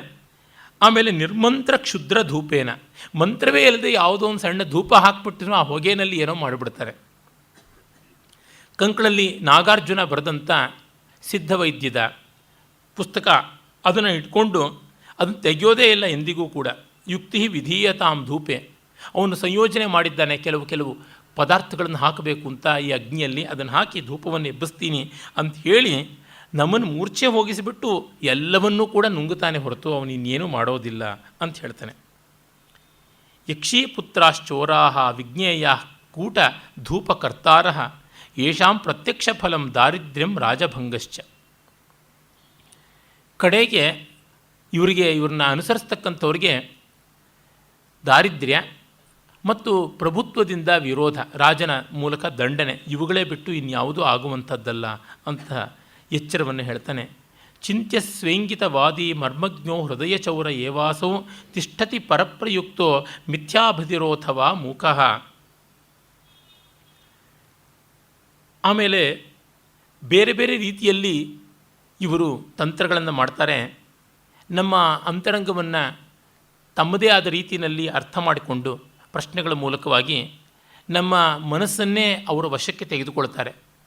ಅಂದರೆ ಏನೋ ಒಂದಷ್ಟು ಅಡ್ಡಗೋಡೆ ಮೇಲೆ ದೀಪ ಇಟ್ಟಂತೆ ಕಾಕತಾಳೀಯವಾಗಿ ಹೇಳಿ ತನ್ಮೂಲಕ ಅವರು ಎಲ್ಲವನ್ನು ಬಲ್ಲವರು ಅಂತ ನಮ್ಮ ಮೇಲೆ ಅವರ ಪ್ರಭಾವವನ್ನು ಬೀರಿ, ಮತ್ತು ಇನ್ಯಾರಾದರೂ ಆಕ್ಷೇಪ ಮಾಡಿದ್ರೆ ಮಿಥ್ಯಾಬದಿರ, ಸುಳ್ಳು ಕಿವಿ, ತಮಗೆ ಇಲ್ಲವೇ ಇಲ್ಲ ಜಾಣ ಕಿವುಡು ಅನ್ನುವಂತೆ ಮಾಡಿಕೊಂಡು, ಅಥವಾ ಮೌನವಾಗಿ ಅವನ್ನು ಯಾವುದಕ್ಕೂ ಉಪೇಕ್ಷೆಯಿಂದ ಇದ್ದು ಬಿಡ್ತೀವಿ, ಉದಾಸೀನ ಮಾಡ್ತೀವಿ ಅಂತ ಹೇಳಿಕೊಂಡು ಮೂಕರಾಗಿರ್ತಾರೆ. ಭಸ್ಮಸ್ಮೇರ ವೇಶ್ಯ ವೃದ್ಧ ಶ್ರಮಣ ಸದೈವತಾ ಗಣಿಕಾ ಏತಾ ಕುಲನಾರೀಣಾಂ ಚರಂತಿ ಧನಶೀಲ ಹಾರಿಣ್ಯ. ಇನ್ನು ಬೂದಿ ಬಡ್ಕೊಂಡವರು ಮತ್ತು ವೇಶ್ಯೆಯರು, ಕುಟ್ಟಿನಿಯರು, ಬೌದ್ಧ ಭಿಕ್ಷುಗಳು, ಇವರೆಲ್ಲರೂ ಕೂಡ ಕುಲನಾರಿಯರನ್ನು ತಮ್ಮ ಬಲೆಗೆ ಬಿಡಿಸ್ಕೊಳ್ಳೋದಕ್ಕೆ ನಿರಂತರವಾಗಿ ಪ್ರಯತ್ನ ಮಾಡ್ತಾ ಇರ್ತಾರೆ. ವಿಧವಾ ತರುಣಿ ಸಧನ ವಂಚತಿ ದಿವ್ಯಂ ಭವದ್ವಿಧಂ ರಮಣಂ ಧೂರ್ತೋ ಜಡಮಿತ್ಯುಕ್ತ ಸರ್ವಸ್ವಂ ತಸ್ಯ ಭಕ್ಷಯತಿ. ಹಾಗೆ ಹೆಣ್ಣಿನ ಮೇಲೆ ಮೋಹ ಇರತಕ್ಕಂಥ ಜನರನ್ನು ಯಾವಳೋ ಒಬ್ಬ ತರುಣ ವಿಧವೆ ಮತ್ತಾವಳೋ ಒಬ್ಬ ಶ್ರೀಮಂತೆ, ಇವರು ನಿಮ್ಮನ್ನು ಬಯಸ್ತಾ ಇರೋದುಂಟು, ನಿಮ್ಮಂಥವರೇ ಅವರಿಗೆ ಬೇಕಾಗಿದ್ದಾರೆ ಅಂತ ಹೇಳಿ ತನ್ಮೂಲಕವಾಗಿ ಅವರಲ್ಲಿ ಇಲ್ಲದ ಆಸೆ ಹುಟ್ಟಿಸಿ ದೋಚಿಕೊಳ್ತಾರೆ. ಪ್ರತ್ಯಹ ವೇತನಯುಕ್ತ ಕರ್ಮಸುಯೇ ಕಾರುಶಿಲ್ಪಿನೋ ಧೂರ್ತಾ ವಿಲಸಂತಿ ಕರ್ಮ ವಿಜ್ಞೇಯ ಕಾಲಚೋರಾಸ್ತೆ. ಇನ್ನು ಕಾಲಚೋರರು ಯಾರು ಅಂದರೆ ಕಾರುಶಿಲ್ಪಿಗಳು ಅಂತ. ಕಾರುಶಿಲ್ಪಿಗಳು ಅಂದರೆ ಈಗಷ್ಟೇ ಹೇಳಿದಂತೆ ಸರ್ವೀಸ್ ಓರಿಯೆಂಟೆಡ್ ಆದಂಥ ಕೆಲಸಗಳನ್ನು ಮಾಡ್ತಕ್ಕಂಥವ್ರು. ದಿನದಿನವೂ ಅವರಿಗೆ ಕೂಲಿ ಬೇಕು, ಮತ್ತು ದಿನದಿನವೂ ಕೆಲಸವನ್ನು ಕೆಡಿಸ್ತಾ ಇರ್ತಾರೆ, ದಿನದಿನವೂ ಸಮಯ ಹಾಳು ಮಾಡ್ತಾ ಇರ್ತಾರೆ. ಇಂಥವರು ಕಾಲಚೋರರು ಅಂತ. ಸಾಮಾನ್ಯಕ್ಕೆ ನಾವು ಕಾಂಟ್ರ್ಯಾಕ್ಟ್ ಕೊಟ್ಟರೆ ಒಂದು ತರಹ ಸಮಸ್ಯೆ, ನಾವೇ ಉಸ್ತುವಾರಿ ಇಟ್ಕೊಂಡ್ರೆ ಇನ್ನೊಂದು ಥರ ಸಮಸ್ಯೆ. ಕಾಂಟ್ರ್ಯಾಕ್ಟ್ ಕೊಟ್ಟರೆ ಕ್ವಾಲಿಟಿ ಬರೋಲ್ಲ ಅಂತಾದರೆ, ನಾವೇ ಮಾಡಿಸೋಕ್ಕೆ ಹೋದರೆ ಸಮಯವನ್ನು ತಿಂದುಬಿಡ್ತಾರೆ. ಇಂದು ಆಗುವುದು ಇನ್ನೆಂದೂ ಆಗುವಂಥದ್ದು. ಮತ್ತು ಅಲ್ಲಿ ಬಳಸ್ತಕ್ಕಂಥ ಪದಾರ್ಥಗಳಲ್ಲಿ ಕಾಂಟ್ರ್ಯಾಕ್ಟ್ರು ಯಾವ ರೀತಿ ಹಾನಿ ಮಾಡ್ತಾನೋ, ಇವರು ಹಾಗೆ ನಾವು ತಂದು ಕೊಟ್ಟಿದ್ದು ಇದು ಸರಿಗಿಲ್ಲ ಸ್ವಾಮಿ, ಇದು ಆಗುವಂಥದ್ದಲ್ಲ, ನಿಮಗಿದು ಗೊತ್ತಿಲ್ಲ ಅಂತಂತಾರೆ. ಮತ್ತು ಇನ್ನೊಮ್ಮೆ ಹೋಗ್ಬಿಟ್ಟು ನಮಗೆ ಅದೇ ವಸ್ತುವನ್ನು ಅಂಗಡಿಯಿಂದ ವಾಪಸ್ ಕೊಡಿಸಿ ಮತ್ತು ಇನ್ನೊಂದನ್ನು ತರಿಸ್ತಾರೆ. ಅಷ್ಟು ಯಾತಾಯಾತ ನಾವು ಮಾಡೋವರೆಗೂ ಅವ್ರು ಬೀಡಿ ಸಿಗರೇಟ್ಸ್ ಎತ್ತಾ ಕೂತಿರ್ತಾರೆ, ಇಲ್ಲ SMS ಮಾಡ್ತಾ ಕೂತಿರ್ತಾರೆ. ಈ ಕಾಲಕ್ಕೆ ಅಕ್ಷವ್ಯಾಜೈ ವಿವಿಧೈ ಗಣನಾಹಸ್ತಾದಿ ಲಾಘವೈರ್ನಿಪುಣಾ ಧೂರ್ತಾಶ್ಚರಂತಿ ಗೂಢಂ ಪ್ರಸಿದ್ಧಕಿತವಾ ವಿದೇಶೇಷು. ಇನ್ನು ದೇಶ ವಿದೇಶಗಳಲ್ಲಿ ಜೂಜುಗಾರರು ಇರ್ತಾರಲ್ಲ, ಜೂಜಿನ ನೆವದಿಂದ, ಜೂಜು ಅಂದರೆ ಪ್ರಾಬಬಿಲಿಸ್ಟಿಕ್ ಆದದ್ದು ಅಂತ, ಅಲ್ಲಿ ತಂತ್ರ ಮಾಡಿಬಿಟ್ಟಿದ್ದೂ ಈ ಡೆನ್ಗಳು ಕ್ಯಾಸಿನೋಗಳಲ್ಲಿ ನಡೀತಕ್ಕಂಥದ್ದು ಅದೇ ತಾನೆ. ವ್ಯವಸ್ಥಿತವಾದ ರೀತಿಯಲ್ಲಿ ದೋಚ್ತಾರೆ, ಅದು ಪ್ರಾಬಬಿಲಿಸ್ಟಿಕ್ಕಾಗಿ ಬರ್ತಕ್ಕಂಥದ್ದಲ್ಲ, ಪೂರ್ಣವಾಗಿ ಮೋಸದಿಂದಲೇ ಆಗುವಂಥದ್ದು ಅಂತ ಎಚ್ಚರಿಸ್ತಾನೆ. ಭೋಜನ ಮಾತ್ರೋತ್ಪತ್ತಿರ್ಬಹುವ್ಯಯೋ ದ್ಯೂತ ಮಧ್ಯ ವೇಶ್ಯಾಭಿ ವಿಜ್ಞೇಯೋ ಗೃಹಚೋರೋ ಬಂಧುಜನೋ ವೇಶ್ಮ ದಾಸೋವ. ಇನ್ನು ಕಾಮ್ಕೋ ಚಕ್ಕರ್ ಖಾನಾಕೋ ಹಾಜರ್ ಅಂತಾರಲ್ಲ, ಆ ಥರ ಊಟದ ಹೊತ್ತಿಗೆ ಮಾತ್ರ ಬರ್ತಕ್ಕಂಥ ನಂಟರು, ಮನೆ ಕೆಲಸದವರು ಮತ್ತು ಜೂಜಾಟ, ಮದ್ಯ, ವಾರಸ್ತ್ರೀಯರು ಈ ರೀತಿಯಾಗಿ ವ್ಯಸನ ಇಟ್ಕೊಂಡಿರ್ತಕ್ಕಂಥವ್ರಾಗಿರ್ತಾರೆ. ಇಂಥ ಮನೆ ಮಂದಿಯಿಂದ ಮತ್ತು ಸೇವಕರಿಂದ ಏನೂ ಪ್ರಯೋಜನವಿಲ್ಲ ಅಂತ. ಎಷ್ಟೋ ಮನೆಗಳಲ್ಲಿ ಹಾಗೆ ಆಗಿರುತ್ತದೆ. ಕೆಲಸದವರು ಕುಡಿದು ಬಂದುಬಿಟ್ಟಿರ್ತಾರೆ, ಅಥವಾ ಇನ್ಯಾವುದೋ ಜೂಜು ಇತ್ಯಾದಿ ವ್ಯಸನ ಇಟ್ಕೊಂಡಿರ್ತಾನೆ, ಯಾವುದೋ ಸಾಮಾನು ತೆಗೆದುಕೊಂಡು ಹೋಗಿ ಅಡ ಇಟ್ಬಿಡೋದು, ಈ ಥರದ್ದು ಮಾಡೋದು ಬಂಧುವರ್ಗದಲ್ಲಿಯೇ ಹಾಗೆ ಉಂಟು. ನನಗೆ ನೆನಪು ಬರುತ್ತದೆ ನನ್ನ ಒಬ್ಬರ ಸ್ನೇಹಿತರ ಸೋದರ ಮಾವನ ಮನೆಯ ಕಥೆ. ಅವರ ಮಗ, ಆ ಸೋದರ ಮಾವನವರ ಮಗ ಇಂಥ ಲಂಪಟನಾಗಿದ್ದ ಅಂತಂದರೆ, ಮನೆಯಲ್ಲಿ ಏನೂ ಇಲ್ಲ, ಯಾವುದೋ ಒಂದು ಅಡ ಇಟ್ಟು ಏನೋ ದುರ್ವ್ಯಸನ ತೀರಿಸ್ಕೊಳ್ಬೇಕಾಗಿತ್ತು ಅಂತಂದರೆ ಪಾಪ ಅವರ ತಂದೆ ಭಜನೆ ಮಾಡಿಸ್ತಾ ಇದ್ರಂತೆ, ಶುಕ್ರವಾರವೋ ಶನಿವಾರವೋ. ಅದಕ್ಕಿದ್ದ ಹಾರ್ಮೋನಿಯಮ್ಮು, ತಬಲಾ, ಡಗ್ಗ ಎಲ್ಲ ತೆಗೆದುಕೊಂಡೋಗಿ ಅಡ ಇಟ್ಟುಬಿಟ್ಟಿದ್ರಂತೆ. ಕೃತಕಂ ಶಾಸ್ತ್ರಮಸತ್ಯಂ ಸಾಕ್ಷಾತ್ ದೃಷ್ಟಶ್ಚ ಕೇನ ಪರಲೋಕಃ ಇತಿ ವದತಿ ಯಸ್ಸ ಶಂಕ್ಯೋ ನಿರಂಕುಶೋ ಮತ್ತ ಮಾತಂಗಃ. ಬಹುಲಾಭಲುಬ್ಧ ಮನಸಾಂ ಹರಂತಿಯೇ ದುಸ್ಸಹೇನ ಲಾಭೇನ ಋಣಧನಮಧಿಕ ವಿದಗ್ಧ ವಿಜ್ಞೇಯ ಲಾಭಚೋರಾಸ್ತೆ. ಈಗ ಈ ನಿರಂಕುಶರಾಗಿ ಇರುವ ಬುದ್ಧಿಜೀವಿ ಅನ್ನುವಂಥ ಒಬ್ಬ ಖದೀಮರಿದ್ದಾರೆ, ಅದರ ಬಗ್ಗೆ ಹೇಳ್ತಾನೆ. ಎಲ್ಲ ಶಾಸ್ತ್ರಗಳು ಸುಳ್ಳು, ದೇವರೂ ಇಲ್ಲ, ಪರಲೋಕವೂ ಇಲ್ಲ, ಏನೂ ಇಲ್ಲ ಅಂತ ಹೇಳ್ಕೊಂಡು ತಮ್ಮ ಬೇಳೆ ಬೇಯಿಸ್ಕೊಳ್ಳುವಂಥವ್ರು ಇರ್ತಾರೆ ಅಂತ. ಅವನು ಬಹಳ ಚೆನ್ನಾಗಿ ದೇವರಿದ್ದಾನೆ, ಧರ್ಮ ಉಂಟು ಅಂತ ಹೇಳಿ ದೋಚುವವ್ರನ್ನ ಹೇಳಿದಂತೆ, ಇದ್ಯಾವುದು ಇಲ್ಲ ಅಂತ ಹೇಳಿ ಮರಳು ಮಾಡಿ ದೋಚುವವರು ಇದ್ದಾರೆ, ಅವ್ರ ಬಗ್ಗೆ ಕೂಡ ಹೇಳ್ತಾನೆ. ನಮ್ಮ ದೇಶದಲ್ಲಿ ಈಗ ಬೇಕಾದಷ್ಟು ಆ ರೀತಿಯಾದವರಿದ್ದಾರೆ. ನಾಸ್ತಿಕ ಶಿಖಾಮಣಿಗಳು ಅಂತ ಅನಿಸ್ಕೊಳ್ತಕ್ಕಂಥ ಖದೀಮರು ತುಂಬ ಇದ್ದಾರೆ. ಹೀಗೆ ಸಾಲದ ಮೂಲಕ ವಂಚನೆ ಮಾಡ್ತಕ್ಕಂಥ ಲಾಭಚೋರರಿದ್ದಾರೆ. ಅಧಿಕರಣ ಅಂಬುಧಿ ಮಧ್ಯೆ ಜ್ವಲಂತಿ ವಡಭಾಗ್ನೆಯ ಸತತ ಭಕ್ಷಾ ಜನಧನ ಘನಮಾನಸೋಯೇ ಭಟ್ಟಾಖ್ಯ ನ್ಯಾಯಚೋರಾಸ್ತೆ. ಇನ್ನು ಕೋರ್ಟು ಕಚೇರಿ ಇತ್ಯಾದಿಗಳ ಬಾಗಿಲಿನಲ್ಲಿ ನಿಂತುಕೊಂಡು ಜನರ ಸಮಯವನ್ನು, ಸಂಪತ್ತಿಯನ್ನು, ಶಾಂತಿಯನ್ನು ಅಷ್ಟನ್ನು ನುಂಗತಕ್ಕಂಥ ನ್ಯಾಯಚೋರರಿದ್ದಾರೆ.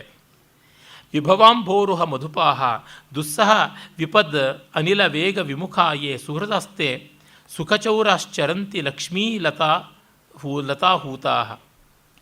ಇನ್ನು ಸಂಪತ್ತಿ ಸೌಖ್ಯ ಅನ್ನುವ ಕಮಲಗಳಲ್ಲಿ ದುಂಬಿಗಳಂತೆ ನೆಲೆಸಿರ್ತಕ್ಕಂಥವರು ಸ್ನೇಹಿತರಾಗಿಬಿಟ್ಟು ಶ್ರೀಮಂತನಾದ ತರುಣನನ್ನು ಅಡ್ಡದಾರಿಗೆಳೆದು ತಾವು ಸುಖಪಟ್ಟುಕೊಂಡು ಅವನನ್ನು ಅಡ್ಡದಾರಿಯಲ್ಲಿ ಹಾಳು ಮಾಡತಕ್ಕಂಥವರಿದ್ದಾರೆ, ಅವರು ಸುಖಚೋರರು ಅಂತ ಹೇಳ್ಬಿಟ್ಟಂತಾನೆ.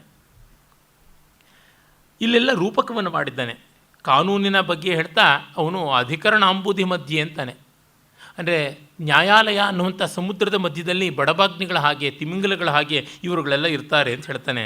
ಇಲ್ಲಿ ಹಾಗೆ ಸುಖಭೋಗದ ಮಧುಪಾನವನ್ನು ಮಾಡುವಂಥ ದುಂಬಿಗಳಂತೆ ಇವರು ಸುಖಚೋರರಿದ್ದಾರೆ ಅಂತ ಹೇಳ್ತಾನೆ.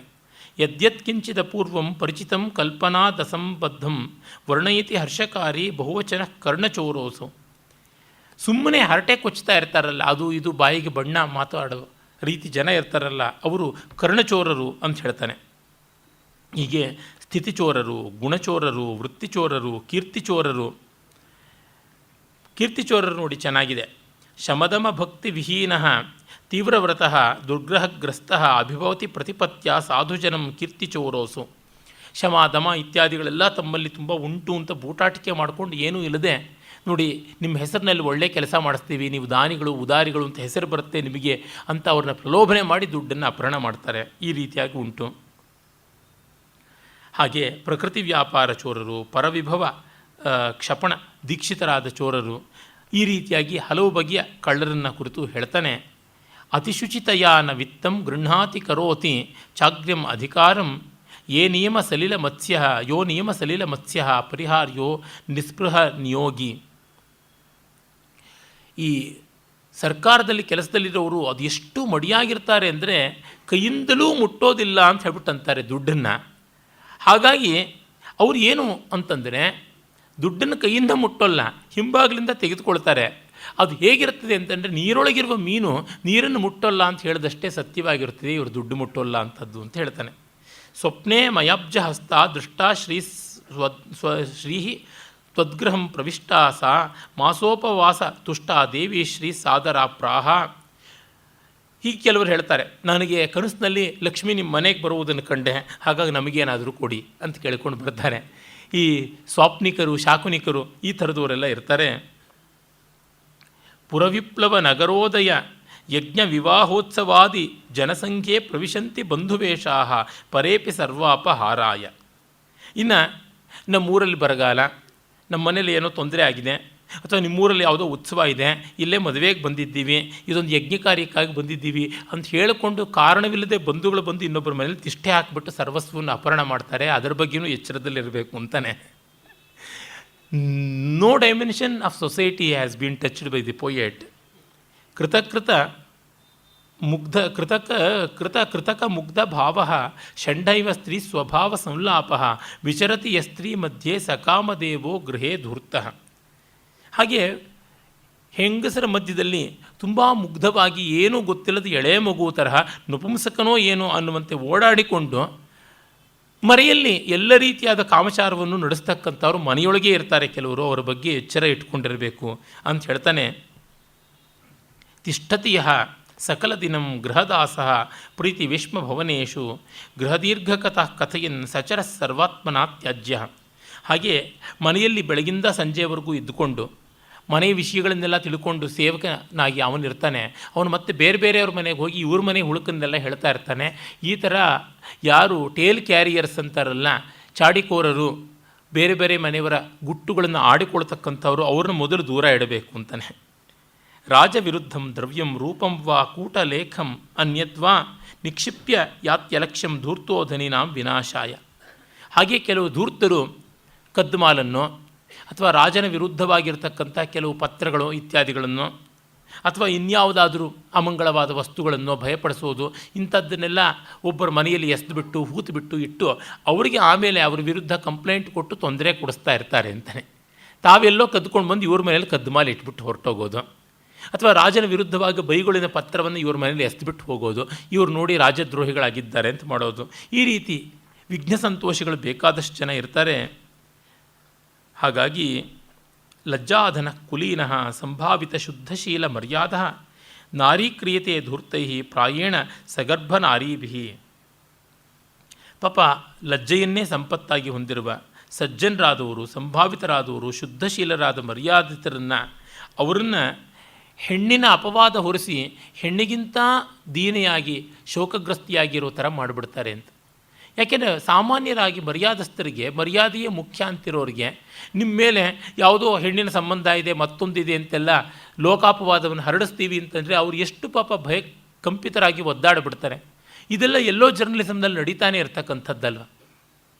ನಮ್ಮ ಹಾಯ್ ಬೆಂಗಳೂರಿಂದ ಲಂಕೇಶ್ ಪತ್ರಿಕೆವರೆಗೆ ಈ ಬಹಳ ಹಿಂದೆ ಕಿಡಿ ಅಂತ ಒಂದು ಪತ್ರಿಕೆ ಇತ್ತು, ಅಲ್ಲಿಂದ ಎಲ್ಲ ಕಡೆಯಲ್ಲೂ ನಡೀತಾ ಇರ್ತಕ್ಕಂಥದ್ದು. ಪಾಲ್ ಪ್ರೇಯರ್ ಅಂತಲೇ ಈ ರೀತಿಯಾದದ್ದಕ್ಕೆ ಹೇಳ್ತಾರೆ. ಎಲ್ಲೋ ಜರ್ನಲಿಸಮ್ನ ಲಕ್ಷಣವೇ ಹಾಗಾಗಿದೆ. ದೇಶೇ ಕೃತ್ವ ಸ್ಫೀತೆ ಕುಂಭದನೋ ಡಂಬರೈರ್ ಗೃಹಪೂರ್ಣಂ ನಿಕ್ಷೇಪ ಲಕ್ಷಹಾರಿ ವರ್ಷೇಣ ಪಲಾಯತೆ ಧೂರ್ತಃ. ಒಂದು ಊರಿಗೆ ಬಂದು ವ್ಯಾಪಾರ ಮಾಡ್ತೀನಿ ಅಂತ ಎಲ್ಲ ಕಾಂಟ್ಯಾಕ್ಟ್ಸ್ ಬೆಳೆಸ್ಕೊಂಡು ಸಾಲ ಮಾಡಿಕೊಂಡು ಕೊನೆಗೆ ಎಲ್ಲವನ್ನೂ ದೋಚಿಕೊಂಡು ಗುಳೆ ಎದ್ದು ಒಂದು ವರ್ಷದಲ್ಲಿ ಬೇರೆ ಊರಿಗೆ ಪಲಾಯನ ಮಾಡಿಬಿಡ್ತಾರೆ. ಅಂಥವರು ಇರ್ತಾರೆ. ಆ ಬಗ್ಗೆ ಎಚ್ಚರದಲ್ಲಿರಬೇಕು. ಸುಚರಿತ ಕನಕ ವಿಭೂಷಣ ತನುವಸ್ತ್ರ ಸಂಭ್ರಮೇಣ ಪೂಜ್ಯಂತೆ ರಿಪುಭಗ್ನ ರಾಜಪುತ್ರ ವ್ಯಾಜೇನ ಗೃಹೇ ಧೂರ್ತಾ. ಇನ್ನು ಕೆಲವರು ನಾವು ಬೇರೆ ದೇಶದ ರಾಜಕುಮಾರರು, ಏನೋ ಕಷ್ಟಕಾಲ ಆಗಿದ್ದರಿಂದ ದೇಶ ಬಿಟ್ಟು ಬಂದಿದ್ದೀವಿ, ಆದರೆ ನಮ್ಮ ತುಂಬ ದೊಡ್ಡ ಬೆಲೆ ಬಾಳ್ತಕ್ಕಂಥ ರತ್ನ ವಜ್ರ ವೈಡೂರ್ಯಾದಿಗಳನ್ನೆಲ್ಲ ಇಟ್ಕೊಂಡು ಬಂದಿದ್ದೀವಿ, ನಿಮ್ಮ ಮನೆಯಲ್ಲಿ ಸ್ವಲ್ಪ ಆಶ್ರಯ ಕೊಡಿ ಅಂತ ಇದ್ದು ಆ ಮನೆಯ ಸೊತ್ತನ್ನೇ ಅಪಹರಣ ಮಾಡ್ಕೊಂಡು ಹೋಗ್ತಾರೆ. ಆದಾಯ ದೇಶ ವೃಷಭಂ ಪುಣ್ಯಂ ಛಾಗಂಚ ಧೂರ್ತ ವಿಕ್ರೀತಂ ಮುಗ್ಧಸ್ಯ ದುಃಖಪಾಕಃ ಸಮರ್ಥ ಲಾಭೋದಿತ ಹರ್ಷ. ಹೀಗಾಗಿ ಇವರು ಎಲ್ಲಿವರೆಗೂ ಇರ್ತಾರೆ ಧೂರ್ತರು ಅಂತಂದರೆ, ಯಾವುದೋ ಊರಿನಲ್ಲಿ ಯಾವುದೋ ಹಳ್ಳಿಯಲ್ಲಿರ್ತಕ್ಕಂಥ ಗೂಳಿಯನ್ನೋ ಎತ್ತನ್ನೋ ಕುರಿಯನ್ನೋ ಮೇಕೆಯನ್ನೋ ಅಪಹರಿಸಿಬಿಟ್ಟಿದ್ದನು ಅದನ್ನು ಮಾರಿಕೊಂಡು ಬಂದುಬಿಡ್ತಾರೆ ಅಂತ. ಈ ಥರದ್ದು ಕಳ್ಳಮಾಲುಗಳನ್ನು ಬೇಕಾದಷ್ಟು ಮಾಡ್ತಾ ಇರ್ತಾರೆ. ಇವರೆಲ್ಲರೂ ಲೋಕಕ್ಕೆ ದುಃಖವನ್ನು ತಂದುಕೊಡುವವರೇ. ನಿಸ್ಸಾರ ಭುರ್ಜಸಾರ ಕೃತ್ವ ಯುಕ್ತಂ ಮಹಾಸಾರ್ಥಂ ಧೂರ್ತೋ ದಿಶಿ ದಿಶಿ ವಿಚರನ್ ಧನಿಕ ಸಹಸ್ರಾಣಿ ಮುಷ್ಣಾತಿ. ನಿಸ್ಸಾರವಾದ ಒಣಕಲು ಭೂರ್ಜ ಪತ್ರವನ್ನು ಇಟ್ಟುಕೊಂಡು ಎಷ್ಟು ಸಾರವತ್ತಾದ ಸಂಪತ್ತನ್ನು ಅಪಹರಣ ಮಾಡಿಬಿಡ್ತಾರೆ ಕಳ್ಳ ಲೆಕ್ಕಗಳನ್ನು, ಕಳ್ಳ ಕಾಗದ ಪತ್ರಗಳ ಮೂಲಕವಾಗಿ ಅಂತ. ನಮಗೆ ಗೊತ್ತಿದೆ ಡಾಕ್ಯುಮೆಂಟ್ಸನ್ನು ಯಾವ ರೀತಿಯಾಗಿ ಟ್ಯಾಂಪರ್ ಮಾಡ್ತಾರೆ, ಯಾವ ಥರ ಕೌಂಟರ್ಫೀಟ್ ಡಾಕ್ಯುಮೆಂಟ್ಸನ್ನೆಲ್ಲ ಇಟ್ಕೊಳ್ತಾರೆ, ಡೂಪ್ಲಿಕೇಟ್ ಡಾಕ್ಯುಮೆಂಟ್ಸನ್ನೆಲ್ಲ ಇಟ್ಕೊಂಡು ಏನೆಲ್ಲ ವಂಚನೆ ಮಾಡ್ತಾರೆ ಅಂತ ಗೊತ್ತಿದೆ. ಅದನ್ನು ಹೇಳ್ತಾ ಇದ್ದಾನೆ. ಧೂರ್ತೋ ವಸನ್ ವಿದೇಶೇಶು ಉದ್ದೇಶ್ಯ ಸುರಾಪಗಾಯಾಂ ಯಾತ್ರಾಂ ಮೃತಬಂಧೂನಾಮರ್ಥೆ ದ್ರವಿಡಂ ಗೃಹಾತಿ ಮುಗ್ಧೇಭ್ಯ. ಇನ್ನು ಕೆಲವರು ಅರಶಿಣದ ಬಟ್ಟೆ ಉಟ್ಕೊಂಡು ಕೈಯಲ್ಲೊಂದು ಕಳಶ ಇಟ್ಕೊಂಡು ನಮ್ಮ ಬಂಧುಗಳು ತೀರು ಹೋಗಿದ್ದರಿಂದ ಗಂಗಾ ತೀರದಲ್ಲೇ ಶ್ರಾದ್ದ ಮಾಡಬೇಕು, ನಿಮಗೆ ಅನಾಥ ಪ್ರೇತ ಸಂಸ್ಕಾರ ಶ್ರಾದ್ದಾದಿಗಳು ಮಾಡಿದ ಪುಣ್ಯ ಬರುತ್ತದೆ ಅಂತ ಹೇಳಿ ಎಷ್ಟು ಸರ್ತಿ ಬೇಕಾದ್ರೂ ಅವ್ರ ಬಂಧುಗಳನ್ನು ಸಾಯಿಸ್ತಾ ಇರ್ತಾರೆ ಅಂತ. ಮುಷ್ಣಾತಿ ಸಾರ್ಥರಮಣಿ ಶಾಟೀಮಾದಾಯ ನಿದ್ರಯ ಮುಗ್ಧಾನ್ ಧೂರ್ತೇನ ಕೂಟರೂಪಂ ದತ್ವಾ ನಿಶಿ ವಂಚತೆ ಸಾಪಿ. ಒಬ್ಬ ತರುಣಿ ಸಾರ್ಥ ಅಂದರೆ ಕ್ಯಾರವಾನ್ ಅಲ್ಲಿ ಓಡಾಡ್ತಾ ಇರ್ತಕ್ಕಂಥವಳು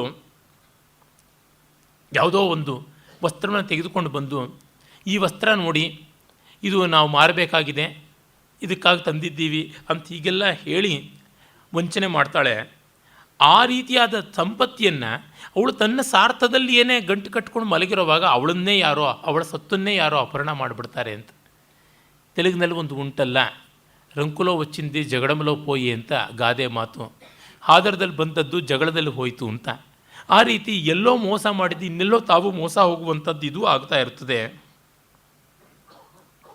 ಹಾಗಾಗಿ ಮಿಥ್ಯಾಡಂಬರ ಧನಿಕ ಪುಸ್ತಕ ವಿದ್ವಾನ್ ಕಥಾಜ್ಞಾನಿ ವರ್ಣನಶೂರಶ್ಚಪಲ ಚತುರ್ಮುಖೋ ಜೃಂಭತೆ ಧೂರ್ತ. ಇನ್ನು ಬೂಟಾಟಿಕೆಯ ಶ್ರೀಮಂತಿಕೆ ಇಟ್ಕೊಂಡಂಥವನು, ಶ್ರೀಮಂತನಲ್ಲ ಅರೆ ಶ್ರೀಮಂತ ಅಂತ ಸೋಗು ಮಾಡಿಕೊಂಡು ಎಲ್ಲ ಕಡೆ ಸಾಲ ಮಾಡುವುದು ಮತ್ತೊಂದು ಈ ಥರದವರು. ಮತ್ತು ಪುಸ್ತಕವನ್ನು ಕೈಲಿಟ್ಕೊಂಡು ದೊಡ್ಡ ವಿದ್ವಾಂಸ ಅಂತ ತಿರುಗತಕ್ಕಂಥವನು, ಬಗೆಬಗೆಯ ಕಥೆಗಳು ವಿವರಗಳು ಎಲ್ಲರ ಗುಟ್ಟುಗಳು ಗೊತ್ತಿವೆ ಅಂತ ಹೇಳ್ಕೊಳ್ತಕ್ಕಂಥವನು, ಭವಿಷ್ಯತ್ತನ್ನು ಹೇಳ್ತೀನಿ ಅಂತನ್ನೋನು, ಮತ್ತು ಭಿನ್ನಾಣದ ಮಾತುಗಳನ್ನು ಆಡ್ತಕ್ಕಂಥವನು, ಮಹಾಪರಾಕ್ರಮಿ ಅಂತ ಡೌಲು ಮಾಡ್ಕೊಂಡು ತಿರುಗುವವನು. ಹೀಗೆ ಧೂರ್ತ ಬಗೆಬಗೆಯಾಗಿ ವಿಜೃಂಭಿಸ್ತಾನೆ ಅಂತಾನೆ. ಪಂಚತಂತ್ರದಲ್ಲಿ ಒಂದು ಕಥೆ ಬರುತ್ತದೆ. ಯುಧಿಷ್ಠಿರ ಅಂತ ಒಬ್ಬ ಕುಂಬಾರ ಒಮ್ಮೆ ಕುಡಿದು ಮತ್ತನಾಗಿ ಬಿದ್ದು ಅವನ ಕುಂಬಾರ ಕೇರಿಯ ಯಾವುದೋ ಒಂದು ಮಡಕೆಯ ತುಂಡು ಹಣೆಗೆ ಬಡ್ಕೊಂಡು ದೊಡ್ಡ ಗಾಯವಾಯಿತು. ಆಮೇಲೆ ಅದನ್ನು ಹೇಗೋ ವಾಸಿ ಮಾಡಿಕೊಂಡ್ರು, ದೊಡ್ಡ ವ್ರಣ ಆಗಿತ್ತು. ಆಮೇಲೆ ಇನ್ನೊಂದು ದೇಶಕ್ಕೆ ಯಾತಕ್ಕೋ ಕೆಲಸದ ಮೇಲೆ ಹೋಗಿದ್ದರೆ ಅಲ್ಲಿ ಮಹಾರಾಜ ಯುದ್ಧ ಸನ್ನಾಹದಲ್ಲಿದ್ದ. ಹಾಗಾಗಿ ಇವನ ಹಣೆ ಮೇಲಿನ ಗುರುತನ್ನು ನೋಡಿ ಇವನು ಮಹಾವೀರ ಇರಬೇಕು, ಯಾವುದೋ ಯುದ್ಧದಲ್ಲಿ ಗಾಯ ಮಾಡಿಕೊಂಡಿದ್ದಾನೆ ಅಂತ ಹೇಳಿಬಿಟ್ಟು ಅವನಿಗೆ ಸೇನಾಪತಿಯ ಪದವಿಯನ್ನು ಕೊಟ್ಟನಂತೆ. ಮತ್ತು ಶತ್ರುಗಳನ್ನೆಲ್ಲ ಹೇಗೆ ಎದುರಿಸೋದು, ಸಂಬಳ ಗಿಂಬಳ ಎಲ್ಲ ಕೊಟ್ಟ. ಶತ್ರುಗಳನ್ನು ಹೇಗೆ ಎದುರಿಸೋದು, ಏನು ಮಾಡೋಣ ಅಂದರೆ, ಮಹಾರಾಜರೇ ಏನೂ ಚಿಂತೆ ಇಲ್ಲ, ನನ್ನ ಗುಡಿಸಲಿನಲ್ಲಿ ಮತ್ತೊಂದು ಚಕ್ರ ಹಾಕಿಸ್ಕೊಡ್ತೀನಿ, ನಿಮಗೂ ಮಡಿಕೆ ಮಾಡೋದನ್ನು ಕಲಿಸ್ಕೊಡ್ತೀನಿ, ಇಬ್ಬರು ಮಣ್ಣಿನ ಮಡಿಕೆ ಮಾಡ್ಕೊಂಡಿರೋಣ, ಶತ್ರುಗಳ ಜೊತೆ ಯಾತಕ್ಕೆ ಹೋರಾಡೋದು ಅಂತ. ಆಮೇಲೆ ಗೊತ್ತಾಯ್ತಂತೆ ಅವನು ಕುಂಬಾರ ಅಂತ. ಈ ಥರದೊಂದು ಕಥೆ ಬರ್ತದೆ. ಹೀಗೆ ಶೂರರಂತೆ ತೋರ್ಪಡಿಸಿಕೊಳ್ಳುವಂಥವರು ಇರ್ತಾರೆ. ಶತವಾರ್ಷಿಕ ಮಾಮಲಕಂ ಭುಕ್ತ್ವಾ ಶ್ರೀ ಪರ್ವತಾದಹಂ ಪ್ರಾಪ್ತ ಧೂರ್ತೋ ವದತಿ ಗುರುಣಾಂ ಪುರತಃ ಶಕುನಂ ಸ್ಮರಾಮೀತಿ. 100 ವರ್ಷ ಹಳೆಯದಾಗಿದ್ದಂಥ ನೆಲ್ಲಿಕಾಯನ್ನು ನಾನು ಜಪ ಮಾಡಿ ಶ್ರೀಶೈಲ ಪರ್ವತದಲ್ಲಿ ತಿಂದಿದ್ದೀನಿ, ಹಾಗಾಗಿ ನನಗೆ ಶಕುನ ವಿದ್ಯೆ ಬರುತ್ತದೆ ಅಂತ ದೊಡ್ಡ ದೊಡ್ಡ ಗುರುಗಳ ಹತ್ರವೇ ಹೋಗ್ಬಿಟ್ಟಿದ್ರೂ ಬಾಯಿ ಬಡಕ್ತನ ಮಾಡ್ತಾ ಇರ್ತಾರೆ ಎಷ್ಟೋ ಜನ. ಏತಾ ಲೇಶೇನ ಮಯಾ ಕಥಿತಾ ಮಾಯಾ ಚತುಷ್ಷಷ್ಟಿ ಕೋವೇದ ವಂಚಕಾನಾಂ ಮಾಯಾನಾಂ ಶತಸಹಸ್ರಾಣಿ. ಹೀಗೆ ನಾನು ಲೇಷ ರೂಪದಿಂದ ಸಂಕ್ಷೇಪವಾಗಿ 64 ಬಗೆಯ ಧೂರ್ತರನ್ನು ಅವರ ಚಟುವಟಿಕೆ ಹೇಳಿದ್ದೀನಿ, ಇನ್ನೂ ಬೇಕಾದಷ್ಟು ಉಂಟು ಅಂತಂತಾನೆ. ಹೀಗೆ ಹೇಳಿದ ಮೇಲೆ ನಿನಗೇನಪ್ಪ ಒಳ್ಳೇದೇನೂ ಇಲ್ವಾ, ಈ ಕಾವ್ಯದಲ್ಲಿ ಒಳ್ಳೆಯ ವಿಷಯಗಳು ಸದ್ವಿಚಾರಗಳು ಅಂತ ಇಲ್ವಾ ಅಂದರೆ, ಕಟ್ಟ ಕಡೆಯ ದಶಮಾಧ್ಯಾಯವನ್ನು ನಿಜವಾದ ಕಲೆ ಅಂದರೆ ಏನು ಅಂತ ಹೇಳ್ತಾನೆ. ಏತಾ ವಂಚಕ ಮಾಯಾ ವಿಜ್ಞೇಯ ನತು ಪುನಃ ಸ್ವಯಂ ಸೇವ್ಯಾ. ಈ ವಂಚಕ ಮಾಯೆಗಳನ್ನು, ಕಲೆಗಳನ್ನು, ಧೂರ್ತ ಕಲೆಗಳನ್ನು ನೀವು ತಿಳಿದಿರಲಿ, ಆದರೆ ಮಾಡಬೇಡಿ ಎಂದು. ಧರ್ಮ್ಯ ಕಲಾಕಲಾಪ ವಿದುಷಾಂ ಅಯಂ ಈಪ್ಸಿತೋ ಭೂತಿ. ಈಗ ನಾನು ನೀವು ಮಾಡಬೇಕಾದ್ದು ಹೇಳ್ತೀನಿ. ಧರ್ಮಸ್ಯ ಕಲಾ ಜ್ಯೇಷ್ಠ ಭೂತದಯಾಖ್ಯ ಪರೋಪಕಾರಶ್ಚ ದಾನಂ ಕ್ಷಮ ಅನಸೂಯ ಸತ್ಯಂ ಅಲೋಭ ಪ್ರಸಾದಶ್ಚ. ಧರ್ಮ ಅನ್ನುವಂಥ ಒಂದು ಕಲೆ ಉಂಟು. ಅದಕ್ಕೆ ಅಂಗಗಳಾಗಿ ಭೂತದಯೆ, ಪರೋಪಕಾರ, ದಾನ, ಕ್ಷಮೆ, ಅಸೂಯಾರಾಹಿತ್ಯ, ಸತ್ಯ, ಲೋಭರಾಹಿತ್ಯ ಮತ್ತು ಪ್ರಸನ್ನತೆ ಅನ್ನುವಂಥವು ಇವೆ. ಅರ್ಥಸ್ಯ ಸದೋತ್ಥಾನಂ ನಿಯಮ ಪರಿಪಾಲನಂ ಕ್ರಿಯಾಜ್ಞಾನಂ ಸ್ಥಾನತ್ಯಾಗ ಪಟುತಾ ಅನುದ್ವೇಗ ಸ್ತ್ರೀಷು ಅವಿಶ್ವಾಸ. ಇನ್ನು ಅರ್ಥಕ್ಕೆ ಸಂಬಂಧಪಟ್ಟಂತೆ ಸದಾ ಅಪ್ರಮತ್ತತೆಯಿಂದ ಎದ್ದಿರುವುದು ಅಂದರೆ ನಿರಂತರವಾಗಿ ಕ್ರಿಯಾಶೀಲನಾಗಿರುವುದು ಮತ್ತು ನಿಯಮವನ್ನು ಮಾತಿನಲ್ಲಿ ಸಮಯದಲ್ಲಿ ಇತ್ಯಾದಿಗಳನ್ನು ಪಾಲಿಸುವುದು ಮತ್ತು ಕ್ರಿಯಾಜ್ಞಾನ ತನ್ನ ವೃತ್ತಿಯ ಜ್ಞಾನ, ಸ್ಥಾನತ್ಯಾಗ ಅಂದರೆ ಅಭಿಮಾನವನ್ನು ಇಟ್ಟುಕೊಂಡು ಬಿಂಕ ಮಾಡದೇ ಇರುವಂಥದ್ದು, ಪಟುತ್ವ ಕೇಪಬಿಲಿಟಿ, ಅನುದ್ವೇಗ ಉದ್ವೇಗರಾಹಿತ್ಯ ಮತ್ತು ಹೆಣ್ಣಿಗೆ ವೇಶ್ಯಾದಿಗಳಿಗೆ ಮರುಳಾಗಿ ಹಣ ಕಳ್ಕೊಳ್ಳದೇ ಇರತಕ್ಕಂಥದ್ದು. ಇನ್ನು ಕಾಮಸ್ಯ ವೇಷಶೋಭಾ ಪೇಶಲತಾ ಚಾರುತಾ ಗುಣೋತ್ಕರ್ಷ ನಾನಾವಿಧಾಶ್ಚ ಲೀಲಾ ಚಿತ್ತಜ್ಞಾನಂಚ ಕಾಂತಾನಾಂ. ಕಾಮಕ್ಕೆ ವೇಷಭೂಷಣಗಳಲ್ಲಿ ಶೋಭೆ, ಮೃದುತ್ವ, ಚಾರುತ್ವ ಅಂದರೆ ಪ್ರಸನ್ನತೆ, ರಮಣೀಯತೆ, ಗುಣಗಳಲ್ಲಿ ಉತ್ಕರ್ಷೆಯನ್ನು ಸಾಧಿಸುವಂಥದ್ದು, ಬಗೆಬಗೆಯ ಕಲಾಜ್ಞಾನ ಮತ್ತು ಬೇರೆ ಬೇರೆ ವಿದ್ಯೆಗಳಲ್ಲಿ ಆಸಕ್ತಿ ಹಾಗೂ ಸ್ತ್ರೀಯರ ಪುರುಷರ ಇಂಗಿತವನ್ನು ತಿಳಿದು ಬಾಳುವಿಕೆ ಇದು ಬೇಕು. ಇನ್ನು ಮೋಕ್ಷದ ಕಲೆಗಳು ಮೋಕ್ಷಸ್ಯ ವಿವೇಕರತಿ ಪ್ರಶಮಃ ತೃಷ್ಣಾಕ್ಷಯಶ್ಚ ಸಂತೋಷಃ ಸಂಗತ್ಯಾಗ ಸ್ವಲಯಸ್ಥಾನಂ ಪರಮಪ್ರಕಾಶಶ್ಚ. ವಿವೇಕ ಅದು ಬಹಳ ಬೇಕಾಗಿರೋದು ಮೋಕ್ಷಕ್ಕೆ. ಶಾಂತಿ ಪ್ರಶಮ ಅದು ಮತ್ತು ತೃಷ್ಣಾಕ್ಷಯ ಯಾವ ಬಯಕೆಯನ್ನು ಇಟ್ಟುಕೊಳ್ಳದೇ ಇರುವಂಥದ್ದು, ಸಂತೋಷ ತೃಪ್ತಿ ಆನಂದ ಮತ್ತು ಯಾವುದೇ ಸಂಘಕ್ಕೆ ಅಂಟಿಕೊಳ್ಳದೇ ಇರುವುದು ಸಂಗತ್ಯಾಗ ಮತ್ತು ಸ್ವಲಯಸ್ಥಾನಂ ತನ್ನೊಳಗೆ ತಾನು ಆತ್ಮಾವಲೋಕನ ಮಾಡಿಕೊಳ್ತಕ್ಕಂಥದ್ದು. ಆ ಪರಂ ಅಪ್ರಕಾಶ ಅಂತ ಒಂದರ್ಥ. ಪರಮಪ್ರಕಾಶ ತಾನು ಎಲ್ಲ ಕಡೆಯಲ್ಲೂ ತೋರಿಕೊಳ್ಳಬೇಕು ಅನ್ನೋ ಅಪೇಕ್ಷೆ ಇಲ್ಲದೆ ಇರೋದು, ನೋ ಎಕ್ಸಿಬಿಷನಿಸಮ್ ಅಂತ. ಇನ್ನೊಂದು ಪರಮಪ್ರಕಾಶ ಶ್ರೇಷ್ಠವಾದ ಆತ್ಮಜ್ಯೋತಿಯಲ್ಲಿ ಆಸ್ಥೆಯನ್ನು ಹೊಂದಿರುವುದು. ಇವು ನಿಜವಾಗಿ ಚತುಷ್ಟಯ ಕಲಾ ದ್ವಾತ್ರಿಂಶತ್ ಕ್ರಮಧೃತಾ ಸಮಸ್ತಾವ ಸಂಸಾರ ವಂಚಕಾನಾಂ ವಿದ್ಯಾವತಾಮೇವ. ಇವು ನಿಜವಾಗಿ ವಿದ್ಯೆಗಳು, ಇನ್ನು ಮಿಕ್ಕವು ವಿದ್ಯೆಗಳಲ್ಲ ಅಂತ. ಆಮೇಲೆ ಹೇಳ್ತಾನೆ, ಮಾತ್ಸರ್ಯಸ್ಯ ತ್ಯಾಗ ಪ್ರಿಯವಾದಿತ್ಯಂ ಸಧೈರ್ಯಂ ಅಕ್ರೋಧ ವೈರಾಗ್ಯಂ ನ ಪರಾರ್ಥೆ ಸುಖಸ್ಯ ಸಿದ್ಧ ಕಲಾ ಪಂಚ. ಸುಖದ ಕಲೆಗಳು ಯಾವುದು? ಸುಖವಾಗಿರಬೇಕು ಅಂದರೆ ಯಾವ ಕಲೆ ಅಭ್ಯಾಸ ಮಾಡಬೇಕು? ಹೊಟ್ಟೆ ಕಿಚ್ಚಿರಬಾರ್ದು, ಒಳ್ಳೆ ಮಾತಾಡಬೇಕು, ಧೈರ್ಯದಿಂದ ಕೂಡಿರಬೇಕು, ಕೋಪ ಇರಬಾರ್ದು, ಬೇರೊಬ್ಬರ ಸೊತ್ತಿನಲ್ಲಿ ಆಸ್ಥೆ ಇರಬಾರ್ದು. ಇಷ್ಟಾದರೆ ಸುಖ ತನ್ನಂತೆ ಸಿದ್ಧಿಯಾಗುತ್ತದೆ. ಇದು ನೋಡಿ ಬಹಳ ಸರಳವಾದದ್ದು ಅಂತ ಕಂಡರೂ ಕಷ್ಟವಾದ ಸೂತ್ರ, ಆದರೆ ನಿಜವಾಗಿ ಸಲ್ಲುವಂಥದ್ದು ಅಂತ ಗೊತ್ತಾಗುತ್ತದೆ. ಇನ್ನು ಸತ್ಸಂಗ ಕಾಮಜಯ ಶೌಚಂ ಗುರುಸೇವನಂ ಸದಾಚಾರ ಶ್ರುತಮಮಲಂ ಯಶಸಿ ರತಿರ್ಮೂಲಕಲಾ ಸಪ್ತಶೀಲಸ್ಯ.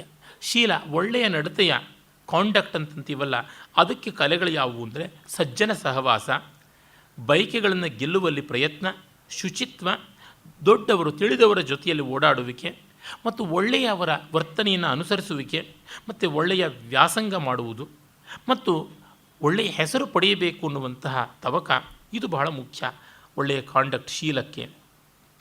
ಹಾಗೆ ಇನ್ನೊಂದು ಶ್ಲೋಕದಲ್ಲಿ ಹೇಳ್ತಾನೆ, ಮೌನಂ ಅಲೌಲ್ಯಂ ಅಯಾಂಜ್ಞಾ ಮಾನಸ್ಯ ಚ ಜೀವನಂ ಕಲಾತ್ರಿತಯಂ ಏತಃ ಕಲಾ ವಿದಗ್ಧೈ ಸ್ವಗತಃ ಕಾರ್ಯಾಶ್ಚತುಷ್ಷಷ್ಟಿ. ಮೌನ, ಲೌಲ್ಯ ಇಲ್ಲದೆ ಇರೋದು, ಚಾಪಲ್ಯ ಇಲ್ಲದೆ ಇರೋದು, ಯಾರನ್ನೂ ಬೇಡದೇ ಇರತಕ್ಕಂಥದ್ದು, ತನ್ನಲ್ಲಿ ಅಭಿಮಾನವನ್ನು ಹೊಂದಿರುವುದು, ಈ ರೀತಿಯಾದ ಬದುಕು ಯಾವುದುಂಟು ಇದು ಒಳ್ಳೆಯ ಜೀವನಕ್ಕೆ, ಕಾರ್ಯ ಸಾಧನೆಗೆ ಎಲ್ಲ ರೀತಿಯಿಂದಲೂ ಕೂಡ ಒದಗಿ ಬರುವಂಥದ್ದು. ಪ್ರಾಜ್ಞ ಸರ್ವಗುಣಾನಾಂ ಯಶಸ್ವಿತಾ ವಿಪುಲ ವಿತ್ತ ವಿಭವಾನಾಂ ಸೇವಾ ದುಃಖತಮಾನಾಂ ಆಶಾ ಪೃಥುಕಾಲ ಭುಜಗ ಪಾಶಾನಾಂ. ಈಗ ಪುಂಖಾನುಪುಂಖವಾಗಿ ಅನೇಕ ರೀತಿಯಲ್ಲಿ ಒಳಿತಲ್ಲಿ ಯಾವುದು ದೊಡ್ಡದು, ಕೆಡಕಲ್ಲಿ ಯಾವುದು ದೊಡ್ಡದು ಅಂತ ಹೇಳ್ತಾ ಹೋಗ್ತಾನೆ. ಅದರ ಕೆಲವೊಂದು ಶ್ಲೋಕಗಳು ನೋಡಬಹುದು. ಎಲ್ಲ ಗುಣಗಳಲ್ಲಿ ಪ್ರಜ್ಞಾವಂತಿಕೆ ತುಂಬ ದೊಡ್ಡದು, ಎಲ್ಲ ಸಂಪತ್ತುಗಳಲ್ಲಿ ಕೀರ್ತಿ ತುಂಬ ದೊಡ್ಡದು, ಎಲ್ಲ ದುಃಖಗಳಲ್ಲಿ ಪರಸೇವೆ ತುಂಬ ದೊಡ್ಡದು. ಹಾಗೆ ಎಲ್ಲಕ್ಕಿಂತಲೂ ಭಯಂಕರವಾದ ವಿಷಯ ಅಂತಂದರೆ ಕಾಲ ಅನ್ನುವ ಸರ್ಪಕ್ಕೆ ತುತ್ತಾಗುವಂಥದ್ದು. ಇನ್ನು ದಾನಂ ರತ್ನನಿಧೀನ, ನಿಧಿಗಳ ಪೈಕಿ ದಾನವೇ ದೊಡ್ಡ ನಿಧಿ. ನಿರ್ವೈರತ್ವಂ ಸುಖ ಪ್ರದೇಶಾನ, ಸುಖವಾದ ಪ್ರದೇಶಗಳಲ್ಲಿ ವೈರರಾಹಿತ್ಯತೆ ಅನ್ನುವ ಭಾವ ಇದೆಯಲ್ಲ, ವೈರರಹಿತತೆ ಅನ್ನುವ ಭಾವ, ಅದೇ ಸುಖವಾದ ಜಾಗ. ಯಾಚನಾ ಮಾನಹರಾಣ, ಮಾನವನ್ನು ಅಪಹರಣ ಮಾಡುವ ಪೈಕಿ ತುಂಬ ಭಯಾನಕವಾದದ್ದು ಯಾಚನೆ. ದಾರಿದ್ರ್ಯಂಚ ಉಪತಾಪ ಸಾರ್ಥಾನ, ತುಂಬ ನೋವು ಕೊಡುವಂಥದ್ದು ಅಂದರೆ ಬಡತನವೇ, ಇನ್ಯಾವುದೂ ಅಲ್ಲ. ಧರ್ಮ ಪಾಥೇಯಾನಾಂ, ಇನ್ನು ಬುತ್ತಿಗಳ ಪೈಕಿ ಧರ್ಮವೇ ದೊಡ್ಡ ಬುತ್ತಿ, ಅಂದರೆ ಲಂಚ್ ಬಾಕ್ಸ್ ತರಹ ಕಟ್ಟಿಕೊಂಡು ಹೋಗುವುದು. ಸತ್ಯಂ ಮುಖಪದ್ಮ ಪಾವನಕರಾಣ, ಬಾಯೆಂಬ ಕಮಲವನ್ನು ಅರಳಿಸೋದ್ರೊಳಗೆ ಸತ್ಯವೇ ತುಂಬ ದೊಡ್ಡದು. ವ್ಯಸನಂ ರೋಗಾಣಾಂ, ರೋಗಗಳ ಪೈಕಿ ದುರ್ವ್ಯಸನ, ದುರಭ್ಯಾಸ, ಚಟ ಅದೇ ತುಂಬ ದೊಡ್ಡದು. ಆಲಸ್ಯಂ ಗೃಹ ಸಮೃದ್ಧಿ ನಾಶಾನ, ಮನೆಯ ಸಮೃದ್ಧಿಯನ್ನು ಹಾಳು ಮಾಡೋದ್ರೊಳಗೆ ಸೋಮಾರಿತನವೇ ದೊಡ್ಡದು. ಅದ್ರೋಹ ಶೌಚಾನಾಂ ಅಚಾಪಲಂ ವ್ರತ ವಿಶೇಷ ನಿಯಮಾನಾಂ ಪೈಶೂನ್ಯಂ ಅಪ್ರಿಯಾಣಾಂ ವೃತ್ತಿಚ್ಛೇದೋ ನೃಶಂಸ ಚರಿತಾನಾಂ. ಇನ್ನು ಶುಚಿತ್ವದ ಪೈಕಿ ತುಂಬ ದೊಡ್ಡ ಶುಚಿತ್ವ ಅಂದರೆ ಯಾರಿಗೂ ದ್ರೋಹವನ್ನು ಮಾಡದೇ ಇರೋದೆ. ಇನ್ನು ಎಲ್ಲ ವ್ರತ ವಿಶೇಷಗಳಿಗಿಂತ ಮಿಗಿಲಾದದ್ದು ಅಚಾಪಲ್ಯ. ಇನ್ನು ಅಪ್ರಿಯತ್ವದಲ್ಲಿ ಸಣ್ಣತನವೇ ಎಲ್ಲಕ್ಕಿಂತ ದೊಡ್ಡ ಅಪ್ರಿಯತ್ವ ಅಂತ, ಅಂದರೆ ಯಾವುದನ್ನು ನಾವು ಮೀನ್ ಮೈಂಡೆಡ್ನೆಸ್ ಅಂತೀವಲ್ಲ ಅದು. ಇನ್ನು ಹೀನ ಚಾರಿತ್ರ್ಯ ಯಾವುದು ಅಂತಂದರೆ ತಾನು ಯಾವುದೇ ಒಂದು ಜಿತವಾದ ಉದ್ಯೋಗವನ್ನು ಕೈಗೊಳ್ಳದೇ ಇರೋದೇ ಹೀನ ಚಾರಿತ್ರ ಅಂತಾನೆ. ಶಾಸ್ತ್ರಂ ಮಣಿದೀಪಾನಾಂ ಉಪದೇಶಶ್ಚಾಭಿಷೇಕಾಣಾಂ ವೃದ್ಧತ್ವಂ ಕ್ಲೇಶಾನಾಂ ರೋಗಿತ್ವಂ ಮರಣತುಲ್ಯ ದುಃಖಾನಾಂ. ಎಲ್ಲ ಮಣಿದೀಪಗಳಿಗಿಂತ ದೊಡ್ಡದಾದದ್ದು ಶಾಸ್ತ್ರ, ವಿದ್ಯೆ, ತಿಳುವಳಿಕೆ. ಮತ್ತು ಎಲ್ಲ ಅಭಿಷೇಕಗಳಿಗಿಂತ ಮಿಗಿಲಾದದ್ದು ಸದುಪದೇಶ. ಮತ್ತು ಎಲ್ಲ ಕ್ಲೇಶಗಳಿಗಿಂತ ಮುಪ್ಪು ದೊಡ್ಡ ಕ್ಲೇಶ, ಎಲ್ಲ ದುಃಖಗಳಿಗಿಂತ ದೊಡ್ಡದು ರೋಗ. ಶತ್ರುಶಲ್ಯಶತಾನಾಂ ದುಷ್ಪುತ್ರ ಕುಲವಿನಾಶಾನಾಂ ತಾರುಣ್ಯಂ ರಮಣೀನಾಂ ರೂಪಂ ರೂಪೋಪಚಾರ ವೇಷಾಣಾಂ. 1000 ಆಯುಧಗಳ ನೋವಿಗಿಂತ ದೊಡ್ಡದು ಶತ್ರು ಇರುವಿಕೆ. ಮತ್ತು ಕೆಟ್ಟ ಮಗ ಇರುವುದಕ್ಕಿಂತ ಮನೆ ಹಾಳತನಕ್ಕೆ ಇನ್ಯಾವುದೂ ಬೇಕಾಗಿಲ್ಲ. ಇನ್ನು ಸುಂದರಿ ತರುಣಿಯರಿಗೆ ತುಂಬ ದೊಡ್ಡ ಅಲಂಕಾರ ಅಂದರೆ ತಾರುಣ್ಯವೇ, ಇನ್ಯಾವುದೂ ಅಲ್ಲ. ಹಾಗೆ ಎಲ್ಲ ಅಲಂಕಾರಗಳಿಗಿಂತ ಮಿಗಿಲಾದದ್ದು ರೂಪ. ಮತ್ತು ತಾರುಣ್ಯಂ ರಮಣೀನಾಂ ಅಂದರೆ ಎಲ್ಲ ಸಖಿಯರಿಗಿಂತ ಮಿಗಿಲಾದದ್ದು ತಾರುಣ್ಯ, ಎಲ್ಲ ಅಲಂಕಾರಗಳಿಗಿಂತ ಮಿಗಿಲಾದದ್ದು ರೂಪ. ಸಂತೋಷವು ರಾಜ್ಯಾನಾಂ, ಎಲ್ಲ ರಾಜ್ಯಕ್ಕಿಂತ ಮಿಗಿಲಾದದ್ದು ಸಂತೋಷ ಸಾಮ್ರಾಜ್ಯ. ಸತ್ಸಂಗಶ್ಚಕ್ರವರ್ತಿ ವಿಭವಾನಾಂ, ಸಜ್ಜನ ಸಹವಾಸ ಎಲ್ಲ ಚಕ್ರವರ್ತಿಗಳ ಸೌಭಾಗ್ಯಕ್ಕಿಂತ ಮಿಗಿಲಾದದ್ದು. ಚಿಂತಾ ಶೋಷಕರಾಣಾಂ, ಎಲ್ಲವನ್ನು ಒಣಗಿಸುವುದರೊಳಗೆ ಚಿಂತೆಯೇ ತುಂಬ ದೊಡ್ಡದು. ವಿದ್ವೇಷ ಕೋಟರಾಗ್ನಿದಾಹಾನಾಂ, ಬೆಂಕಿ ಅಂದರೆ ಕಾಳ್ಕಿಚ್ಚು ಅಂತೀವಲ್ಲ, ಅದಕ್ಕಿಂತ ಮಿಗಿಲಾದದ್ದು ಅಂದರೆ ವಿದ್ವೇಷ, ಅಕಾರಣ ವೈರ. ತ್ಯಾಗೋ ಮಣಿವಲಯಾನಾಂ ಶ್ರುತಮುಜ್ವಲ ಕರ್ಣರತ್ನಾನಾಂ ಖಲಮೈತ್ರಿ ಚಪಲಾನಾಂ ದುರ್ಜನ ಸೇವಾ ವೃಥಾ ಪ್ರಯಾಸಾನಾಂ. ಕೈಗೆ ಎಲ್ಲ ಬಗೆಯ ಕಡಗಗಳಿಗಿಂತ ಬಳೆಗಳಿಗಿಂತ ತ್ಯಾಗವೇ ಮಿಗಿಲಾದ ಅಲಂಕಾರ, ಎಲ್ಲ ಬಗೆಯ ಕರ್ಣಾಭರಣಗಳಿಗಿಂತ ಶಾಸ್ತ್ರಜ್ಞಾನವೇ ಮಿಗಿಲಾದ ಅಲಂಕಾರ. ಚಾಪಲ್ಯ ಎಲ್ಲಕ್ಕಿಂತ ಮಿಗಿಲಾದ ಚಾಪಲ್ಯ ದುಷ್ಟ ಸಹವಾಸವೇ. ಎಲ್ಲ ವೃಥಾ ಪ್ರಯಾಸಕ್ಕಿಂತ ದುಷ್ಟನಿಗೆ ಸೇವೆ ಮಾಡಿದ್ದು, ಫೇವರಿಂಗ್ ವಿಕೆಡ್, ಅದಕ್ಕಿಂತ ನಿಷ್ಪ್ರಯೋಜನಕಾರಿಯಾದ ವೃಥಾ ಪ್ರಯಾಸ ಮತ್ತಾವುದೂ ಇಲ್ಲ ಅಂತಾನೆ. ತುಂಬ ಒಳ್ಳೆಯ ಅಬ್ಸರ್ವೇಷನ್. ಔಚಿತ್ಯಂ ಸ್ತುತ್ಯಾನಾಂ, ಎಲ್ಲ ಸ್ತುತ್ಯವಾದ ಗುಣಗಳ ಪೈಕಿ ಉಚಿತತೆ, ಔಚಿತ್ಯ, ಪ್ರಾಪರ್ಟಿ ಮಿಗಿಲಾದದ್ದು. ಗುಣರಾಗಶ್ಚಂದನಾದಿ ಲೇಪಾನಾಂ, ಸಜ್ಜನರಲ್ಲಿ ಸದ್ಗುಣಗಳಲ್ಲಿ ಆಸಕ್ತಿ, ಒಳ್ಳೆಯ ಗುಣವನ್ನು ಮೆಚ್ಚುವಿಕೆ ಎಲ್ಲ ರೀತಿಯಾದ ಸೆಂಟು ಪರ್ಫ್ಯೂಮ್ಗಳಿಗಿಂತ ಮಿಗಿಲಾದದ್ದು. ವಿಭವ ಸೌಭಾಗ್ಯಾನಾಂ ಜನರಾಗ ಕೀರ್ತಿ ಕಂದಾನಾಂ, ಎಲ್ಲ ಸೌಭಾಗ್ಯಗಳಿಗಿಂತಲೂ ದೊಡ್ಡದಾದಂಥದ್ದು ಯಾವುದು ಅಂತಂದರೆ ತನ್ನದಾದ ಭವ್ಯ ವ್ಯಕ್ತಿತ್ವ. ಮತ್ತು ಎಲ್ಲ ಕೀರ್ತಿಗಿಂತ ಮಿಗಿಲಾದದ್ದು ಜನಪ್ರೀತಿಯೇ. ಮದ್ಯಂ ವೇತಾಲಾನಾಂ, ಎಲ್ಲ ಭೂತಗಳಿಗಿಂತ ಭಯಾನಕವಾದದ್ದು ಪಿಶಾಚಿಗಳಿಗಿಂತ ಮದ್ಯಪಾನವೇ. ಮಾತಾ ಮಾಂಗಲ್ಯಾನಾಂ, ಎಲ್ಲ ಮಂಗಳಕಾರಿ ದ್ರವ್ಯಗಳಿಗಿಂತ ತಾಯಿ ದೊಡ್ಡವಳು. ಜನಕ ಸುಕೃತೋತ್ಸವೋಪದೇಶಾನ, ಎಲ್ಲ ಪುಣ್ಯಕರವಾದ ಉಪದೇಶಗಳಿಗಿಂತ ತಂದೆ ದೊಡ್ಡವನು, ತಂದೆ ಶ್ರೇಷ್ಠನಾದವನು. ಘಾತಸ್ತೀಕ್ಷ್ಣತರಾಣಾಂ ಛೇದ ತೀಕ್ಷ್ಣಾಸಿ ಶಸ್ತ್ರಾಣಾಂ, ಎಲ್ಲ ಘಾತ ನೋವು ಆಯುಧಗಳ ಒಂದು ಪ್ರತಿಘಾತಕ್ಕಿಂತ ಮಿಗಿಲಾಗಿರತಕ್ಕಂಥದ್ದು ಅಭಿಮಾನ ಭಂಗ. ಜ್ಞೇಯ ಕಲಾಪೇ ಕುಶಲಃ ಸರ್ವಾರ್ಥ ತತ್ವವಿಜ್ಞಾನಿ ಪ್ರವರ್ತರೋ ಲೋಕೇಸ್ಮಿನ್ ಬ್ರಾಹ್ಮಣ ಇವ ಸರ್ವವರ್ಣಾನಾಂ, ಎಲ್ಲ ವರ್ಣಗಳಿಗೆ ಬ್ರಾಹ್ಮಣ ಇದ್ದಂತೆ ಈ ಎಲ್ಲ ಕಲೆಗಳಲ್ಲಿ ತಿಳುವಳಿಕೆ ಇರ್ತಕ್ಕಂಥವನು ಆದರವನ್ನು ಪಡೀತಾನೆ ಅಂತ ಹೇಳಿ ಆ ಕಾವ್ಯವನ್ನು ಮುಗಿಸ್ತಾನೆ. ಆಮೇಲೆ ನಾವಿನ್ನು ಅವನ ಈ ಪರಿಹಾಸ ಕಾವ್ಯಗಳಲ್ಲಿ ಅಥವಾ ಲೋಕ ಶಿಕ್ಷಣ ಕಾವ್ಯಗಳಲ್ಲಿ ತುಂಬ ಮಿಗಿಲಾದದ್ದು ಅಂತ ಇರುವ ಈ 7 ಕೃತಿಗಳ ಪೈಕಿ ವಿಶಿಷ್ಟತರವಾದ ಸಮಯ ಮಾತ್ರಕ ಅನ್ನೋದಕ್ಕೆ ನಾವು ಹೋಗ್ತೀವಿ. ಸಮಯ ಮಾತ್ರಕ ಅನ್ನುವುದು ಬಹುಮಟ್ಟಿಗೆ ಅವನು ತನ್ನ ಹಿಂದಿನ ಕವಿಯಾಗಿದ್ದ ದಾಮೋದರ ಗುಪ್ತನ ಕುಟ್ಟಿನಿ ಮತವನ್ನು ಅವಲಂಬಿಸಿ ಬರೆದದ್ದು. ಕುಟ್ಟಿನಿ ಮತ ತುಂಬ ಚೆನ್ನಾಗಿರುವಂಥ ಗ್ರಂಥ. ಅದಕ್ಕೆ ಹೋಲಿಸಿದರೆ ಇದು ಸ್ವಲ್ಪ ಕಳಪೆ ಅಂತ ಕೂಡ ವಿದ್ವಾಂಸರು ವಿಮರ್ಶಕರು ಅಭಿಪ್ರಾಯ ಪಡ್ತಾರೆ. ಆದರೆ ಇವನದಾದ ಒರಿಜಿನಾಲಿಟಿ ಎನ್ನುವುದಂತೂ ಇದ್ದೇ ಇದೆ, ಅದನ್ನು ನಾವು ಎಲ್ಲಿಯೂ ನಿರಾಕರಿಸೋದಕ್ಕೆ ಸಾಧ್ಯ ಇಲ್ಲ. ಅಂಥ ಸಮಯ ಮಾತ್ರಕ ಅನ್ನುವ ಹೆಸರಿನ ಅರ್ಥ ಏನು ಅಂತ ನೋಡಿದರೆ ನಮಗೆ ಗೊತ್ತಾಗುತ್ತದೆ. ಸಮಯ ಅಂತನ್ನೋದಕ್ಕೆ ಕಾಲ ಅನ್ನುವ ಅರ್ಥ ಅಲ್ಲ, ಅಗ್ರಿಮೆಂಟ್ ಅಂತ. ಮಾತ್ರಕ ಅಂತಂದರೆ ಲೆಟರ್ ಅಂತ, ಕಾಪಿ ಅಂತ, ಕಾಪಿ ಆಫ್ ಅನ್ ಅಗ್ರಿಮೆಂಟ್ ಅಂತ. ಇಲ್ಲಿ ಒಬ್ಬ ವೇಶ್ಯೆ ಬರ್ತಾಳೆ. ಆ ವೇಶ್ಯೆ ತಾನು ಒಂದು ಅಗ್ರಿಮೆಂಟ್ ಮಾಡ್ಕೋತಾಳೆ. ಅದು ಯಾರ ಜೊತೆ ಅಂತಾರೆ? ಒಬ್ಬ ಕುಟ್ಟಿನಿಯ ಜೊತೆ ಮಾಡಿಕೊಳ್ತಕ್ಕಂಥ ಅಗ್ರಿಮೆಂಟ್. ಆ ಮೂಲಕವಾಗಿ ಅವಳು ಪಡೆದ ಭಾಗ್ಯ ಏನು, ಅವಳಿಗೆ ಸಿಕ್ಕಂಥ ಸಂಪತ್ತಿ ಏನು ಅಂತ. ಇದೇನು ಇಂಥ ಅಗ್ರಿಮೆಂಟ್ ಇಟ್ಕೊಂಡು ಅವಳು ಮಾಡಿದ ಕೆಲಸದಿಂದ ನಾವು ಕಲಿಯುವುದೇನಿದೆ ಅಂತಂದರೆ, ಲೋಕದಲ್ಲಿ ಯಾವ್ಯಾವ ರೀತಿ ವಂಚನೆಗಳು ನಡೆಯುತ್ತವೆ ಅದರಿಂದ ನಾವು ಹೇಗೆ ತಪ್ಪಿಸಿಕೊಳ್ಬೇಕು ಅಂತ. ಅದೇ ಮತ್ತೆ ಅವು ನಮ್ಮ ಕಮರ್ಷಿಯಲ್ ಫಿಲ್ಮ್ಸ್ ತರಹ ಯಾತಕ್ಕೆ ನೀವು ಹಿಂಸೆಯನ್ನು ಇಷ್ಟೆಲ್ಲ ಗ್ಲೋರಿಫೈ ಮಾಡ್ತೀರಾ ಅಂದರೆ ಜಗತ್ತಿನಲ್ಲಿದೆ, ಅದರಿಂದ ನೀವು ತಪ್ಪಿಸಿಕೊಳ್ಳಿ ಅಂತ ನಾವು ಹೇಳ್ತಾ ಇದ್ದೀವಿ ಅಂತಾರಲ್ಲ, ಆ ರೀತಿಯಾಗಿ ಮಾಡ್ತಾ ಇದ್ದಾನೆ. ಇಲ್ಲಿ ಒಟ್ಟು 8 ಸರ್ಗಗಳು ಇವೆ. ಆ 8 ಸರ್ಗಗಳಲ್ಲಿ ತುಂಬ ಸೊಗಸಾದ ರೀತಿಯಲ್ಲಿ ಬಗೆ ಬಗೆಯ ಛಂದಸ್ಸುಗಳಲ್ಲಿ ಒಂದು ಕಥೆಯನ್ನು, ಅದರೊಳಗೆ ಹಲವು ಕಥೆಗಳನ್ನು ಪೋಣಿಸಿ ಸೇರಿಸಿ ಹೇಳ್ತಾನೆ. ಆ ಸ್ವಾರಸ್ಯವನ್ನು ಕ್ರಮವಾಗಿ ನಾವು ನೋಡೋಣ. ನಮ್ಮಲ್ಲಿ ಆಕ್ಷೇಪ ಒಂದು ಮಾಡ್ತಾರೆ, ಸಂಸ್ಕೃತ ಎಂದು ಕಾಮನ್ ಮ್ಯಾನನ್ನು ಗಮನ ಇಟ್ಕೊಳ್ಳಿಲ್ಲ, ಸಾಮಾನ್ಯ ವ್ಯಕ್ತಿಗಳನ್ನು ನಾಯಕಿಯರನ್ನಾಗಿ ಮಾಡಿಕೊಳ್ಳಿಲ್ಲ ಅಂತ. ಇಲ್ಲಿ ಕೀಲಕ ಪಾತ್ರಧಾರಿ ಒಬ್ಬ ಕ್ಷೌರಿಕ, ಇನ್ನೂ ಮಹಾ ದೊಡ್ಡ ಪಾತ್ರಧಾರಣಿಯಾಗಿ ಬರ್ತಕ್ಕಂಥವಳು ಒಬ್ಬಳ ಕುಟ್ಟಿನಿ, ತಲೆ ಹಿಡುಕಿ. ಅವರುಗಳು ಯಾವ ರೀತಿಯಲ್ಲಿ ಒಬ್ಬಳನ್ನು ಉದ್ಯೋಗದಲ್ಲಿ ಚೆನ್ನಾಗಿ ದಂಧೆಯಲ್ಲಿ ವೇಶ್ಯಾವೃತ್ತಿಯಲ್ಲಿ ಮುಂದೆ ಬರುವಂತೆ ನೋಡ್ಕೋತಾರೆ ಎನ್ನುವಂಥದ್ದು ಈ ಕಾವ್ಯದಲ್ಲಿ ಕಾಣಸಿಗುತ್ತದೆ. ಅವರುಗಳು ಮಾಡುವ ವಂಚನೆ, ತಂತ್ರ, ಕಪಟ ಇತ್ಯಾದಿಗಳೆಲ್ಲ, ಮತ್ತು ಆ ಕಾಲದ ಸಾಮಾಜಿಕ ಚಿತ್ರಣ ಕೂಡ ಸಿಗುತ್ತದೆ.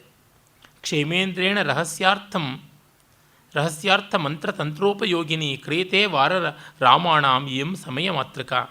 ಎಲ್ಲ ರಹಸ್ಯಗಳನ್ನು, ವೇಶ್ಯಾವೃತ್ತಿಯ ಗುಟ್ಟು, ತಂತ್ರ, ವಂಚನೆ, ಮೋಸ ಎಲ್ಲವನ್ನೂ ನಾನು ಹೇಳ್ತಾ ಇದ್ದೀನಿ ಅಂತಾನೆ. ಅವನ ಶೈಲಿ ನೋಡಿ ಎಂತಹ ಒಳ್ಳೆಯ ಶೈಲಿ ಅನ್ನೋದಕ್ಕೆ. ಕಾಶ್ಮೀರದ ಪ್ರವರಪುರದಲ್ಲಿ ನಡೆದಂಥ ಘಟನೆ ಅಂತ ಆರಂಭ ಮಾಡ್ತಾನೆ. ಅಸ್ತಿ ಸ್ವಸ್ತಿಮತಾಂ ವಿಲಾಸ ವಸತೆ ಸಂಭೋಗ ಭಂಗೀಭುವ ಕೇಲಿ ಪ್ರಾಂಗಣ ಮಂಗನಾ ಕುಲಗುರೋರ್ ದೇವಸ್ಯ ಶೃಂಗಾರಿಣ ಕಾಶ್ಮೀರೇಶು ಪರಂ ಪ್ರವರತಾ ಲಬ್ಧಾಭಿಧಾ ವಿಶ್ರುತಂ ಸೌಭಾಗ್ಯಾಭರಣಂ ಮಹೀವರತನೋ ಸಂಕೇತ ಸತ್ಮಶ್ರಿಯ ಅಂತ.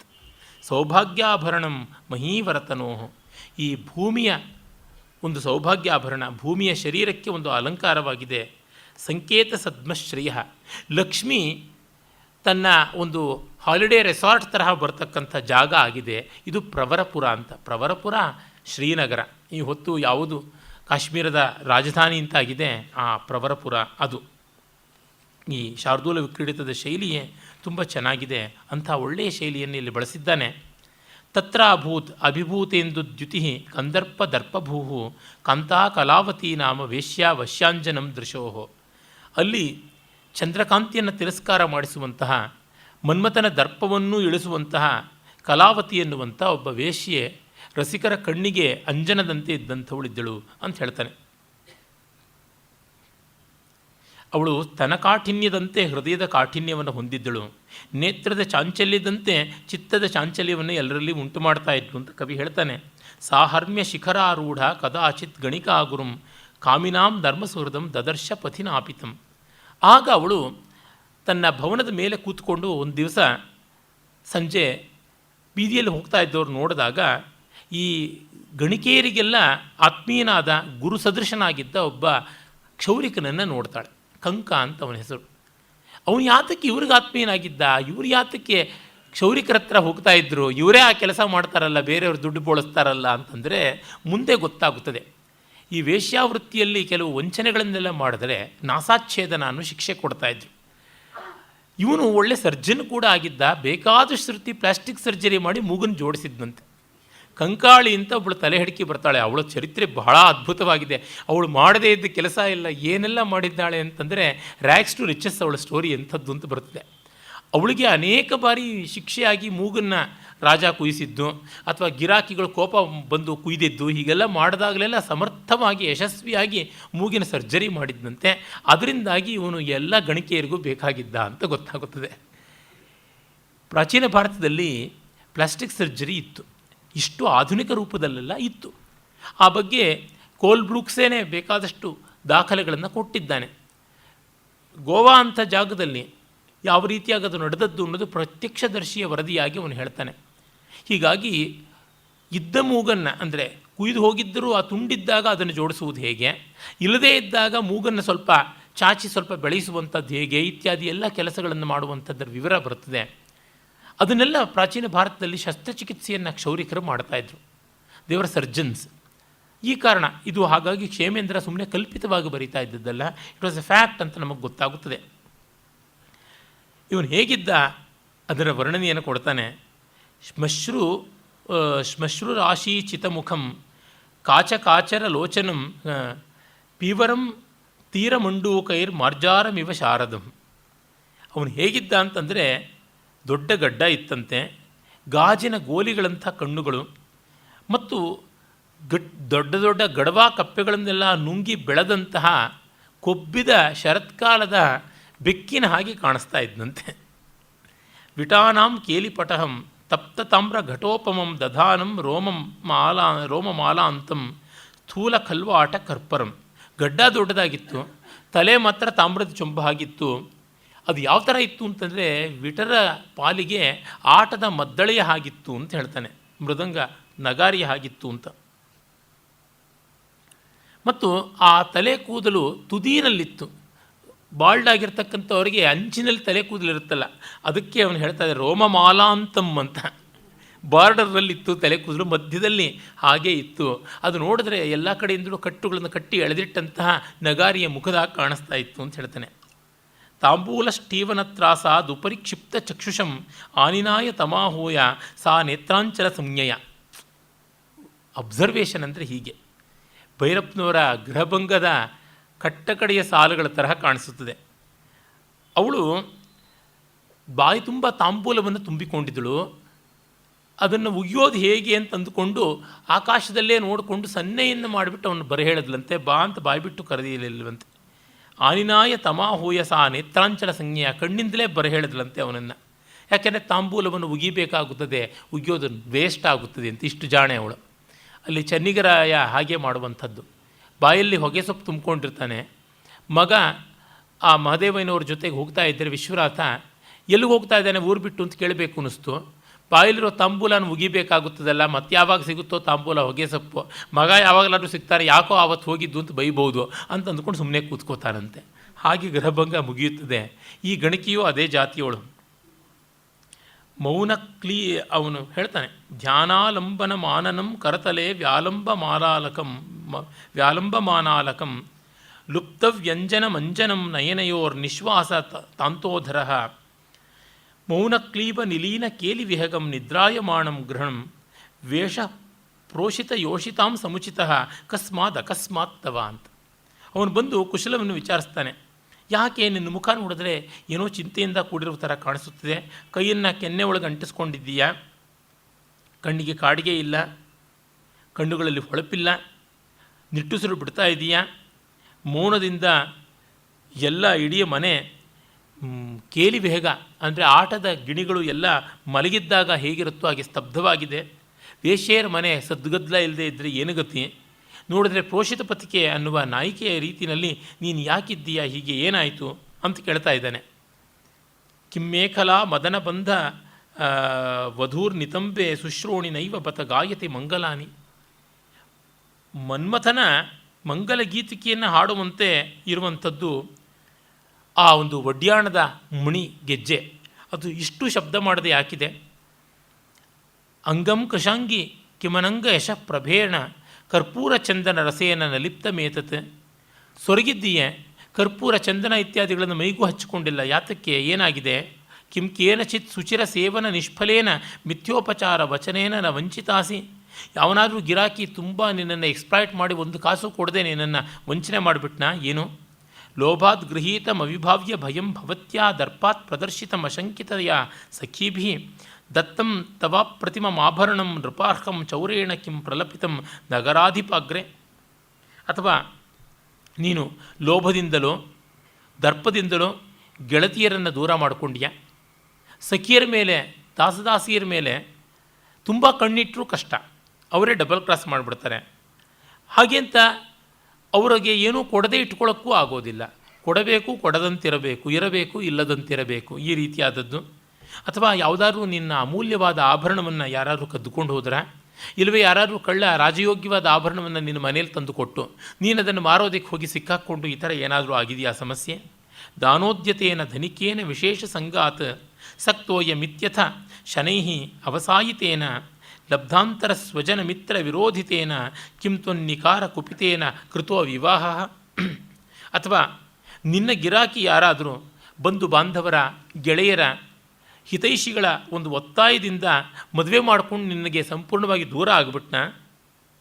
ಅಥವಾ ಯಕ್ಷೇಣ ಸರ್ವಜನತಾ ಸುಖಭು ಪ್ರಪೇವ ತೀಕ್ಷ್ಣೇನ ಭೀರು ಕಿಮು ಕೇನಚಿದ ಆವೃತಾಸಿ. ಅಥವಾ ಯಾವುದಾದ್ರು ಭೂತ ಜಕ್ಕಣಿ ಏನಾದರೂ ನಿನಗೆ ಮೆಟ್ಕೊಂಡು ಬಿಡ್ತಾ, ಏನು ತೊಂದರೆ ಆಯಿತು ನಿನಗೆ ಹೇಳು ಅಂತ ಹೇಳ್ತಾನೆ. ವಿತ್ತಪ್ರದಾನ ವಿಫಲೇನ ಪಲಾಯಮಾನ ಕೌಟಿಲ್ಯಚಾರು ಚಟುಲಾ ಶಫರೀವ ತೋಯೇ ಗೂಢಂ ವಶೀಕರಣ ಚೂರ್ಣ ಮುಚಾ ಕಚೇಶು ಕಿಂ ಕೇನ ಚಿನ್ನ ಕುಹಕೇನ ವಶೀಕೃತಾಸಿ.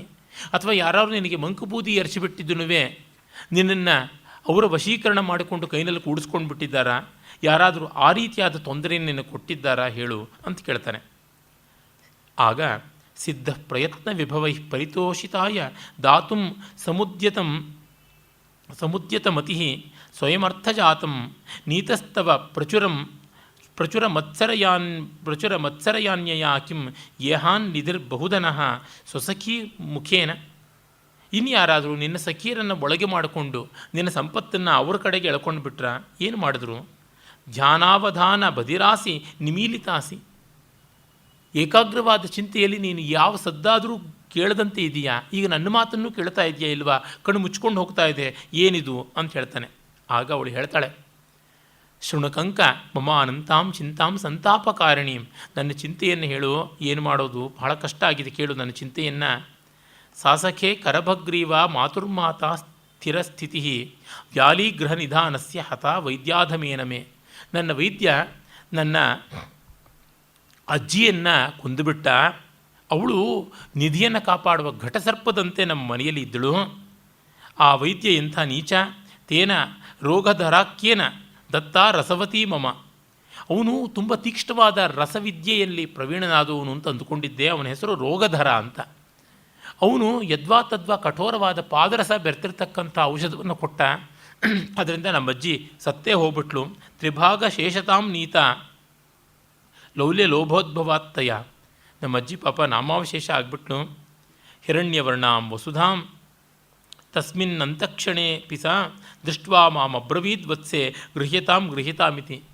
ಇಲ್ಲಿ ನೋಡಿ ಒಂದು ಸೂಕ್ಷ್ಮ ಇದೆ. ಸಾವು ಬಂದವರಿಗೆ ಎಲ್ಲ ಬಂಗಾರದ ಬಣ್ಣದಲ್ಲಿ ಕಾಣಿಸುತ್ತೆ ಅಂತ. ಪ್ರಾಯಶಃ ಜಾಂಡೀಸೋ ಏನೋ ಆಗಿ ಅವಳು ಸತ್ತಳು ಅಂತ ಅನಿಸುತ್ತದೆ. ಕಾಮಾಲೆ, ಅರಸಿನ ಕಾಮಾಲೆ ನಮ್ಮ ಶಕುನಶಾಸ್ತ್ರದಲ್ಲಿ ಎಲ್ಲ ಬರುತ್ತದೆ. ಯಾವ್ಯಾವುದು ಕಂಡ್ರೆ ಎಷ್ಟು ತಿಂಗಳಿಗೆ ಮರಣ ಅಂತ.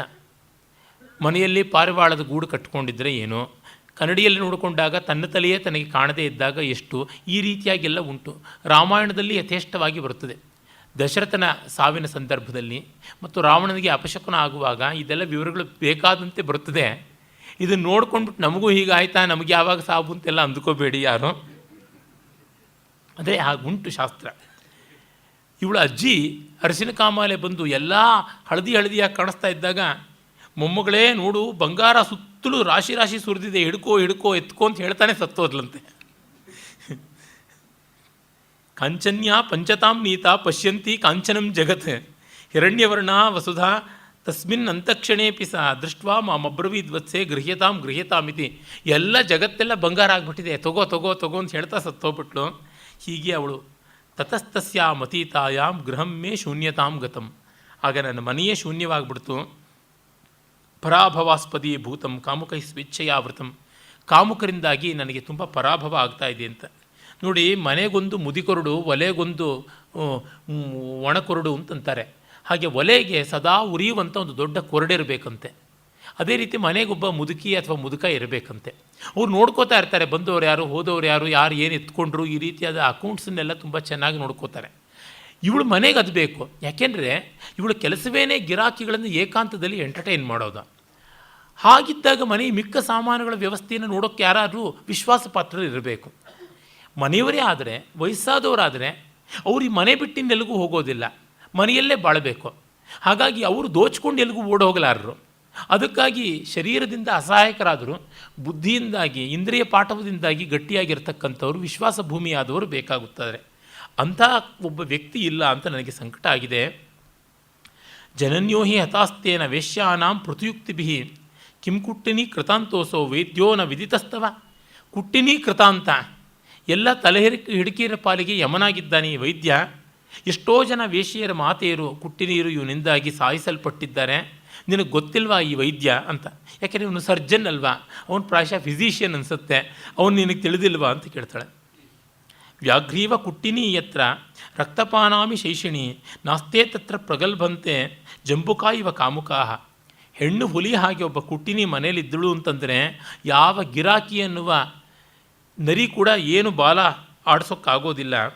ನ ಭವಂತ್ಯೇವ ಧೂರ್ತಸ್ಯ ವೇಶ್ಯಾವೇಶ್ಮಾಂತ ಮಾತ್ರಕ್ಕೆ ವೇಶ್ಯಾವೇಶ್ಮನ್ಯ ಮಾತ್ರಕ್ಕೆ ಚುಲ್ಲಿ ಸುಪ್ತಸ್ಯ ಹೇಮಂತೆ ಮಾರ್ಜಾರಸ್ಯೇವ ನಿರ್ಗಮಃ. ಮತ್ತು ಏನಾಗ್ಬಿಡ್ತಾರೆ, ಧೂರ್ತರು ಬಂದು ಗಿರಾಕಿಗಳ ಹೆಸರಿನಲ್ಲಿ ಸೇರ್ಕೊಂಡು ಬಿಡ್ತಾರೆ. ಸೇರ್ಕೊಂಡ ಮೇಲೆ ಹೇಮಂತ ಕಾಲದಲ್ಲಿ ಬೆಕ್ಕು ಒಲೆಯಿಂದಲೇ ಹೊರಗೆ ಬರೋದಿಲ್ವಲ್ಲ, ಆ ರೀತಿ ಮನೆಯಲ್ಲಿ ಗಟ್ಟಿ ತಿಷ್ಟೆ ಹಾಕ್ಬಿಡ್ತಾರೆ. ನಮಗೆ ಒಬ್ಬ ಪರ್ಮನೆಂಟ್ ಗಿರಾಕಿ ಇರಬಾರ್ದು, ಬರ್ತಾ ಇರಬೇಕು, ಹೋಗ್ತಾ ಇರಬೇಕು. ಹೊಸೊಬ್ಬರ ಹತ್ರ ಬೇರೆ ಬೇರೆ ಯುಕ್ತಿಗಳನ್ನು ತೋರಿಸಿ ಮರಳು ಮಾಡಿ ಧನಮಾನಗಳನ್ನು ಅಪಹರಣ ಮಾಡ್ತೀವಿ. ಅದಕ್ಕೆ ಅವಕಾಶ ಆಗಬೇಕು ಅಂತಂದರೆ ಇವರು ಹಳಬರನ್ನು ಓಡಿಸ್ತಾ ಇರಬೇಕು. ಹೀಗೆ ಮಾಡಬೇಕು ಅಂದರೆ ಒಬ್ಬ ಕುಟ್ಟಿನಿ ಇರಬೇಕು. ಅಕಂಟಕ ಪುಷ್ಪಮಹಿ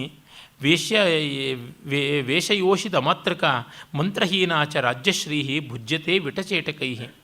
ಮುಳ್ಳಿಲ್ಲದ ಹೂವು, ಮಂತ್ರಾಲೋಚನೆ ಇಲ್ಲದ ರಾಜ್ಯ ಹೇಗೆ ಹಾಳಾಗುತ್ತದೆಯೋ ಆ ರೀತಿ ನಮಗೂ ಕೂಡ ಕುಟ್ಟಿನೀರಿಲ್ಲದೆ ಅಯಂ ಪೀನ ಸ್ತನಾಭೋಗ ಸೌಭಾಗ್ಯ ವಿಭವೋಚಿತ ದ್ರವಿಣೋಪಾರ್ಜನಸ್ಯೇವ ಕಾಲ ಕುವಲಯೇಕ್ಷಣೆ.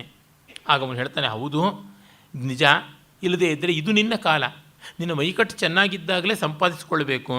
ಹಾಗಾಗಿ ಖಲಾ ಇವಾತಿ ಚಪಲಾಹ ಕೃತಾಲಿಂಗನ ಸಂಗಮಾಹ ನಗತಃ ಪುನರಾಯಂತಿ ಬಾಲೆ ಯೌವನ ವಾಸರಾಹ. ಈ ಯೌವನದ ದಿನಗಳು ಯಾವುದು ಇವೆಯಲ್ಲ, ಇವು ಚಪಲ ಪುರುಷರಿದ್ದಂತೆ ಒಮ್ಮೆ ಅಪ್ಪಿಕೊಂಡು ಮತ್ತೆಂದೂ ಬರೋದಿಲ್ಲ, ಹೊರಟೋಗ್ಬಿಡ್ತಾ ಇರ್ತಾರೆ. ಹಾಗಾಗಿ ನೀನು ಯೌವನವನ್ನು ಉಳಿಸ್ಕೊಂಡಿದ್ದಾಗಲೇ ಒಳ್ಳೆಯ ಕುಟ್ಟಿನಿಯನ್ನು ಇಟ್ಟುಕೊಂಡು ಸಂಪಾದನೆ ಮಾಡಬೇಕು. ನೀನು ಯೋಚನೆ ಮಾಡಬೇಡ. ಅಸ್ತ್ಯೇವ ಸಾ ಬಹುತರಾಂಕವತಿ ತುಲೇವ ಕಾಲಸ್ಯ ಸರ್ವಜನ ಪುಣ್ಯ ಪರಿಗ್ರಹೇಶು ಕ್ಷಿಪ್ರ ಪ್ರಕೃಷ್ಟ ಫಲಕಲ್ಪನೆಯ ಯಯಾಸು ಭಾಗೀಕೃತಃ ಪರಿಮಿತತ್ವಮುಪೈತಿ ಮೇರು. ನನಗೊಬ್ಬಳು ಕುಟ್ಟಿನಿ ಗೊತ್ತಿದ್ದಾಳೆ. ಅವಳು ಹೇಗಿದ್ದಾಳೆ ಅಂತಂದರೆ ಮೇರು ಪರ್ವತವನ್ನು ತೂಗಬೇಡತಕ್ಕಂಥ ರೀತಿಯಲ್ಲಿದ್ದಾಳೆ. ಅದನ್ನು ಕೂಡ ಅಲ್ಪ ಅಂತ ಮಾಡಬಲ್ಲವಳು.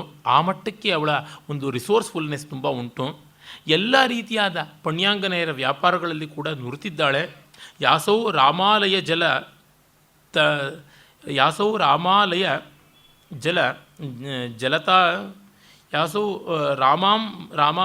ರಾಮಾಮಲಯ ಜಲತಾ ಗಾಢ ಸಂರೋಧ ಲೀಲಾ ನಿರ್ಯಂತ್ರಣಾಂ ನಿಯಮಜನನಿ ಭೋಗಿನಾಂ ಮಂತ್ರಮುದ್ರಾ ವಿಶ್ವಂ ಯಸ್ಯಾಹ ಫಲಕಲನಯ ಲಕ್ಷ್ಯತಾಮೇತಿ ಪಾಣು ತಸ್ಯಾ ಜನ್ಮಕ್ರಮ ಪರಿಣಗತಂ ಶ್ರೂಯತಾಂ ವೃತ್ತಮೇತತ್. ಇನ್ನು ಅವಳ ಬದುಕಿನ ವಿವರಗಳನ್ನು ನಾನು ಕೊಡ್ತೀನಿ. ಅವಳು ಎಂಥವಳು ಅಂತಂದರೆ, ಯಾಸೌ ರಾಮಾಮಲಯ ಜಲತಾ ಗಾಢ ಸಂರೋಧಿ ಲೀಲಾ. ರಾಮಾಮಲಯಜ ಲತಾ, ರಾಮ ಅಂದರೆ ಹೆಣ್ಣು, ಹೆಣ್ಣು ಅಂತಕ್ಕಂಥ ಚಂದನದ ವೃಕ್ಷಕ್ಕೆ ಅವಳು ಗಾಢವಾಗಿ ಪಾತಿಯನ್ನು ಕಟ್ಟಿ ಸೊಗಸಾದ ರೀತಿಯಲ್ಲಿ ನೋಡಿಕೊಳ್ತಾಳೆ. ಮತ್ತು ಎಲ್ಲ ವಿಟರು ಅಂತ ಯಾರಿದ್ದಾರೆ ಅವರು ಸರ್ಪಗಳಂತೆ ಸುತ್ತಕೋತಾರೆ ಈ ಚಂದನ ವೃಕ್ಷಕ್ಕೆ, ಈ ತರುಣಿಗೆ, ವೇಶ್ಯೆಗೆ. ಅವರಿಗೆಲ್ಲ ಮಂತ್ರ ಹಾಕ್ತಕ್ಕಂಥ ಶಕ್ತಿ ಇರತಕ್ಕಂಥವಳು. ಹಾಗಾಗಿ ನೀನು ಯೋಚನೆ ಮಾಡಬೇಡ. ಅವಳ ಚಾರಿತ್ರ್ಯ ಎಷ್ಟು ದೊಡ್ಡದು ಅಂದರೆ ಪ್ರತ್ಯೇಕವಾದ ಒಂದು ಉಪನ್ಯಾಸ ಮಾಡಬೇಕು. ಹಾಗಾಗಿ ಕಂಕಾಲ ಚರಿತ ಉಪನ್ಯಾಸ ಅಂತ ಒಂದು ಸರ್ಗದ ಹೆಸರಿಟ್ಟಿದ್ದಾನೆ. ಅವಳು ಎಲ್ಲಿಂದ ಎಲ್ಲಿವರೆಗೂ ಬಂದಳು ಅಂತನ್ನುವಂಥದ್ದು. ಕಡಿಮೆ ಅಂದರೆ ಒಂದು 50 ಬಗೆಯ ವೃತ್ತಿಗಳನ್ನು ಮಾಡಿದಳು. ಸನ್ಯಾಸಿನಿಯಾಗಿ ರಾಜಗುರುವಿನ ಸ್ಥಾನಕ್ಕೆ ಏರುವುದರಿಂದ ಮೊದಲುಗೊಂಡು ಮಂತ್ರಿಗಳ ಮಕ್ಕಳಿಗೆ ಹಾಲು ಕುಡಿಸುವ ದಾದಿಯವರೆಗೆ ಎಲ್ಲ ಕೆಲಸವನ್ನು ಮಾಡಿದಳು. ಅಂಥವಳ ಚಾರಿತ್ರ್ಯವನ್ನು ಹೇಳ್ತೀನಿ. ಆಮೇಲೆ ಅವಳನ್ನು ಕರೆಸಿ ನಿನಗೆ ಉಪದೇಶ ಮಾಡಿಸ್ತೀನಿ, ನಿನ್ನ ಜೊತೆ ಇರ್ತಾಳೆ, ಹಾಗಾಗಿ ನಿನ್ನ ಬದುಕಿಗೆ ನೆಮ್ಮದಿ ಕಾಣಿಸುತ್ತೀನಿ ಅಂತ ಅವನು ಹೇಳ್ತಾನೆ. ಆ ಕಂಕ ಅನ್ನುವ ಕ್ಷೌರಿಕ ಹೇಳ್ತಾನೆ ಅನ್ನುವಲ್ಲಿಗೆ ಈ ಹೊತ್ತಿನ ಭಾಗ ಮುಗಿಸೋಣ. ನಾಳೆ ನೋಡೋಣ. ನಮಸ್ಕಾರ.